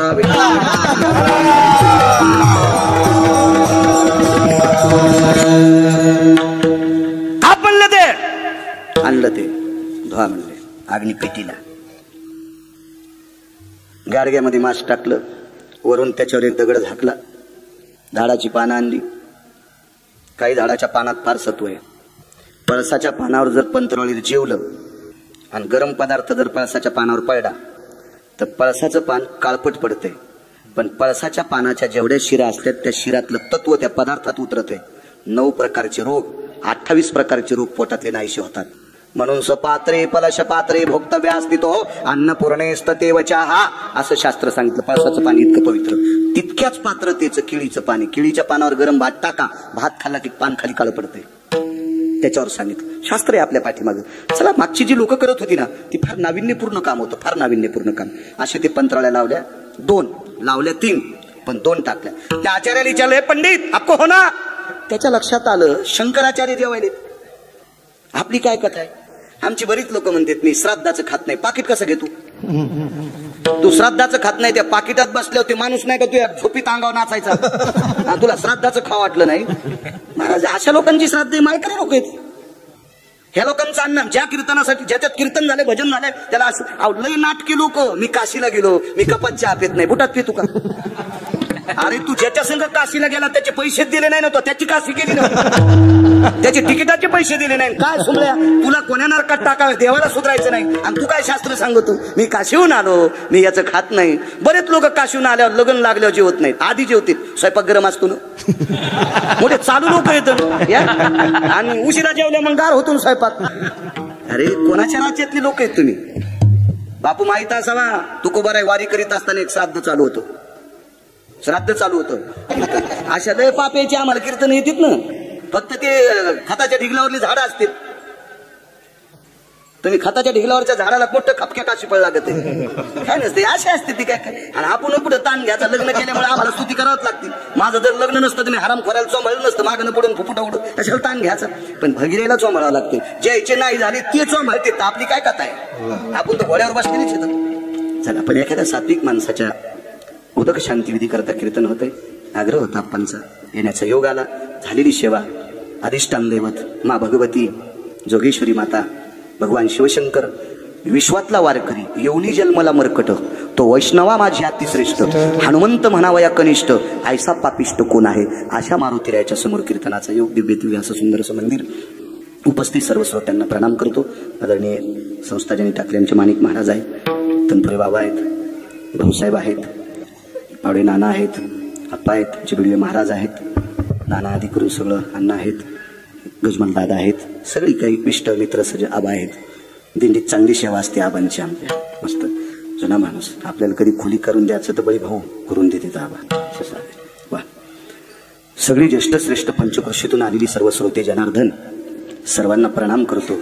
एखादा शब्द चुकीचा गेला असेल माझा, मी नेतो. चांगला जो असेल तो घेत राहा. पुन्हा एकदा सांगतो, 22 तारखेला आपल्या मंदिरात भजन करा, उत्सव करा. त्या दिवशी दिवाळी साजरी करा, त्या दिवशी गुढीपाडवा साजरा करा. कारण जगाचा बाप एका पवित्र मंदिरात आरूढ होतोय, याचं थोडंसं भान ठेवा आणि भगवंताची त्या दिवशी भजन करा. झालेली सेवा पुनश्च समर्पित करतो. दादांना गोड असं अधिष्ठान मिळो. जरी दादा शरीराने गेले असतील तरी आशीर्वादाच्या रूपाने अण्णा आप्पा तुमच्या सर्व परिवाराच्या पाठीमागे राहो. मगाशी बोलता बोलता राहिलो होतो, सुनेनं सासऱ्याची कंबर धुतली. पितृ आशीर्वाद देत नाहीत. कोण म्हणते तुम्हाला? कोण म्हणते? कोण म्हणते? वाड वडिलांना आशीर्वाद दिलं की त्या लेकराचं बरं होते. कधी बी लक्षात ठेवा. ज्याच्या पाठीमागं वाड वडिलाचा आशीर्वाद नाही का त्यांचं कधीच बरं होत नाही. तुका म्हणे पितृ आशीर्वाद देती आणि कल्याण विच्छिती तया कुळा. नागपूर प्रतीतला अभंग आहे. वक्ते बाबा म्हणायचे, तुका म्हणे पितृ आशीर्वाद देती आणि कल्याण विच्छिती तया कुळा. बोरीच्या झाडाखाली दगड होता. बोलता बोलता राहिलो होतो मग अशी. बोरीच्या झाडाखाली दगड, दगडावर आपल्या बापाला ठेवलं, पण एका हाताने बाप धरला, एका हाताने पाणी टाकायचं. कशी कंबर धुवायची? सून पाठीमागून आली. पाठीमागून आलेल्या सुनानं बांगड्या अशा मागं सारल्या, वाजुनी म्हणून बरं, बांगड्या मागं सारल्या, मागं सारल्या. आणि नवऱ्याला सांकेतिक शब्दात खुणवलं, धनी. चोखवरायला त्यांची बायको धनी म्हणत होती. धनी. तुम्ही कधी कधी मालक जरी म्हणी जाय, लय हरिपाठ वाचिनं, तुळशीला लय येडे घालणं, हे सोंग मला सांगू नका. नवऱ्याला किती आदरानं बोलतात ते सांगा. जी बाई नवऱ्याच्या दिवसात 3दा पाया पडती का, तिच्या मी चपला सगळं पाया पडतो. मी नाही, पंढरपुरातला पडतोय. तिचं नाव लोपामुद्रा. लोपामुद्रा, लोपामुद्रा. हो, धनी म्हणायचं. धनी. धनी काय ग, तुम्ही मामांजींचा खांदा धरलाय, पाणी तुम्ही टाका, धोत्र मी सोडील, कंबर मी धुईल. तर चोखवरायच्या डोळ्यातलं टक्कन पाणी खाली पडलं. तर त्यांच्या वडिलाचं नाव होतं दाद्या, रानोबा. रानोबा नाव होतं. तर रानोबाने विचारलं, चोखा बापाची कंबर धुवायची म्हणून रडतोस का रे? तुला माझा बोध झालाय? नाही, रडू कशा चालतं. बायको सासरेची कंबर धुवाली, पाणी गिळून टाकलं, आटवलं पाणी डोळ्यातलं, आटवलं आणि सोयराबाईनं कंबर सोडली. धोत्र भरलेलं होतं, फेकून दिलं आणि स्वतः कंबर धुतली सासरेची. आता जे नेसवायचं धोतर होतं हे ओलं होऊ नये, ओलं होऊ नये म्हणून डोक्यावरचा पदर वाढा, पदर वाढा आणि आपल्या सासऱ्याची कंबर पुसली. सासऱ्याची कंबर पुसली. काही काही बायकांचे पदर श्रेष्ठ होते. पदर माथ्याचा काढीला आणि बाळनंदाचा पुसला. नामदेवरायच्या आईचा पदर श्रेष्ठ होता. तिनं दीपावलीच्या पहिल्या पाण्याच्या दिवशी भगवान शिवशंकराचं आणि पंढरपुरातले मालक आंघोळीला गेले त्यावेळेला चेहरा पुसला होता. काही काहीची पदर अधिकारी. बाईनं सासऱ्याची कंबर पुसली, धोत्राची गाठ मारली, मालकाला हात जोडले, मामांजीनं मध्ये घ्या. बाजेवर टेकलं. म्हातार म्हातार होतं. शेवटचा काळ होता. त्या दिवशी 2ला सूर्य ढळल्याच्या नंतर रानोबा महाराजांची प्राणज्योत मालवली. दुपारच्या 2 वाजता सूर्य ढळल्याच्या नंतर हा प्रसंग आहे. सकाळी 10 वाजण्याचा. बाजेवर म्हाताऱ्याला टेकला आणि म्हाताऱ्यानं आवाज दिला, चोखा, ए चोखा. जी बाबा. बाजेवर बशील. एक विचारू बाळा, पुरुषाची कंबर 3 बायकांनी धुवावी. नवऱ्याची कंबर जर धुवायची वेळ बाईला आली असेल तर तिनं कसल्याही प्रकारची शंका न करता नवऱ्याची कंबर धुवावी. 1000 पंढरपूरच्या वाऱ्या केल्याचे पुण्य तिला प्राप्त होईल. 1. माईनं लेकराची कंबर धुताना लाजायचं नाही. बंधू जिजा, लाजायचं नाही. 2. आणि वयस्कर बापाची कंबर जर पोरीला धुवायची वेळ आली असेल तर बापाला लेकरू समजून पोरीनं कंबर धुवायची, तिला इतकं पाप लागत नाही. 1000 सप्ती केल्याचं पुण्य प्राप्त होते. रानोबानं सांगितलं, चोखा, माझी मंडळी वारली म्हणजे तुझी आई वारली, माझी आई पण वारली, तुझी आजी पण वारली, आणि माझी मुलगी बुलढाणा जिल्ह्यात आहे, मेवणा राजा गावामध्ये. इतक्या दूर ती मंगळवेळेला येऊ शकत नाही. एक बोलू का चोखा, माझी कंबर धुताना बांगड्याचा आवाज आलता रे. बाईनं कंबर धुतली ती आरती कोण असेल ती? बाबा, तुमच्या सुनबाईनं धुतली. काय वाटलं असेल ऐकलं? काय वाटलं असेल चोखोबाला, रानोबा महाराजाला काय वाटलं असेल? डोळ्यातून पाणी मावत नव्हतं, इतकं पाणी येत होतं. चोखा, सुनबाईनं कंबर धुतली. जीवन बोलवतो. बोलून घेतलं. सोयरा जी. बाबांनी बोलवले. प्रणाम केला सासऱ्याला. माय माय शब्द पडला सासऱ्याच्या तोंडातून. माय माय माय. जी बसते पाय त्याला. सासऱ्याच्या बाजारावर कसं बसवा? माय, तुला लेक म्हणून विनंती करतो, पोटची पोरगी म्हणून विनंती करतो, बस इथं. सासरा लागत बसली. एक विचारू बाई तुला, काय सासऱ्याची कंबर धुताना तुला लाज वाटली नाही? नाही. तुला किळस वाटली नाही? नाही वाटली. तुला मळमळ झालं नाही?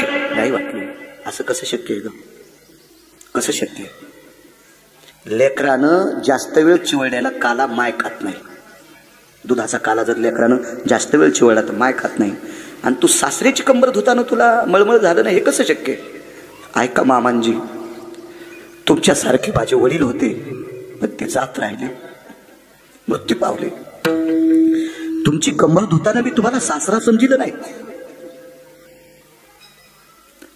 तुमची कंबर धुईपर्यंत तुम्हाला बाप समजिलं. बाप बाप समजिलं. नेसायला एकच धोत्राचा तुकडा होता. कंबर कोणी पुसली? ह्या पदरानं पुसली. रानोबा नावाच्या वारकऱ्याने वरी तोट केलं. देवाला हाक मारली, देवा या भारतात 1 नंबरची सून दिलीस रे. तिनं सासऱ्याला बाप समजून त्याची कंबर धुतली आणि या पदराने माझ्या कमरेचं पाणी पुसलंय. लक्षात ठेव, तुला असाच पदर एकेरीची डोक्यावर घ्यावा लागेल. 27 दिवस पंढरपुरातल्या मालकानं लुगडं नेसलं. चोखोबाची बहीण झाला सारंगधर आणि उघडा वहिनीदा हाका मारी. कोण म्हणते पितृलोक आशीर्वाद देत नाहीत? शरीरानं जरी गेले असतील दादा तरी आशीर्वादानं तुमच्या घरात अप्पा, अण्णा, भरत सर, डॉक्टर आशीर्वादाच्या रूपाने दादा कायमस्वरूपी तुमच्या मागे राहावा अशी पितृलोकांच्या चरणी प्रार्थना करतो. तितकाच आशीर्वाद दिला नाही. देवा माझ्या सुनानं घाण काम केलंय, तुला तिचं घाण काम करावं लागेल, बाळा ते धुतलेत, इतक्यानं नाही, असा आशीर्वाद दिला. देवा माझ्या सुनाला असं पोरग दे, मी झाल्यावर भजन केलंय, माझं पोरग झाल्यावर भजन करतंय, ते झाल्या झाल्या भजन करील. उपजताची कर्ममेळा आणि वाची विठ्ठल सावळा झाल्या झाल्या भजन करत होतं. त्याचं नाव होतं कर्ममेळा. कुठं बसला? द्वादशीच्या दिवशी. सोमवारची एकादश आलती, सोमवारी एकादशी, विमान उतरले पंढरीची आणि एकादशीचा जागर झाला आणि द्वादशीला जेवायला एकूण चोखोबाराय घेतले, एकूण सोयराबाई घेतल्या आणि कर्ममेळा मांडीवर घेतलं. तर कर्ममेळ्यानं श्रुतीला विचारलं, हे श्रुती माते, जगाच्या बापाच्या मांडीवर बसायची माझी लायकी नाही, मला बशील कस काय? तर श्रुतीनं देवाला विचारलं, देवा तुम्ही कर्ममेळा चोखोबाचा मुलगा मांडीवर कस काय घेतला? तर देवानं श्रुतीला सांगितलं, श्रुती याच्या माईनं सासऱ्याची कंबर धुतली होती. याच्या माईनं सासऱ्याचं अंग पुसलंय पदरानं, म्हणून याच्या माईचं पुण्य इतकं होतं, म्हणून मला याला मांडीवर घ्यावं लागले. तुका म्हणे पितृ आशीर्वाद देते आणि कल्याण विच्छित ऐकुळा. अर्ध्या मिनिटात आदरांजली दिली. निधियाम निधिपद सकल दिसुदे आणि चंद्रकाल भय जायते हिन्मक भयत दिसुदे चंद्रा भय सकल सुधा भय जायते. शंख तिसरा तो हिरण्य सात काग तिसरा तंचंते यक्ष किलोग्राम किन्नर लोकम इत्यादि लोकपालायो पालाय दिलारुहम परमात्मा भय जायते. चर्चनम आरब्ध पुष्पम अंगुष्ठादास्तारभयो नागपदी भयाते भय प्रीतिंदी भय नारायण नागपदी भय पुतित भय दाता चंपे नंदिया पिंडोदक भय जायते पिंडोदक भय जायते पिंडोदक भय जायते. सलिल भयत दिसुदियनि छन्दति कालं भय सकल सदा ममिकृत जन भय व्याक्षायन सुदि काल भय चन्द्रेषु हिरण्यसातो भय जायन्ते अपसव्यापन सकल सुदा कम्बोदक भय पीडाञ्जलि लुप्तपिण्ड भय वासानो वासां सकल चन्दपुरा शङ्खश्राद्ध भय मुच्यन्ते शङ्खश्राद्ध भय मुच्यन्ते कागति सातो हिरण्यसातो जायन्ते सकल सुदा लुप्तपिण्डो भयजना लुप्तपिण्डो भयजना लुप्तपिण्डो भयजना. पुंडरी कवरला है माऊली ज्ञानेश्वर महाराज की जय. श्रीमंत श्री जगद्गुरु तुकाराम महाराज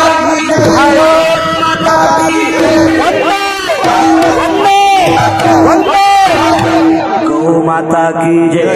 गुरु जोग महाराज की जय. झालेली सेवा भगवंताच्या चरणी समर्पित करतो. माझ्यासारख्या सर्वसामान्य अल्पज्ञानी छोट्याशा बाळूला दादांच्या उदक शांतीचं कीर्तन करण्याचा योग येतो. माझं महत् भाग्य. जिजा भागून घेऊ आता. ज्ञानेश्वर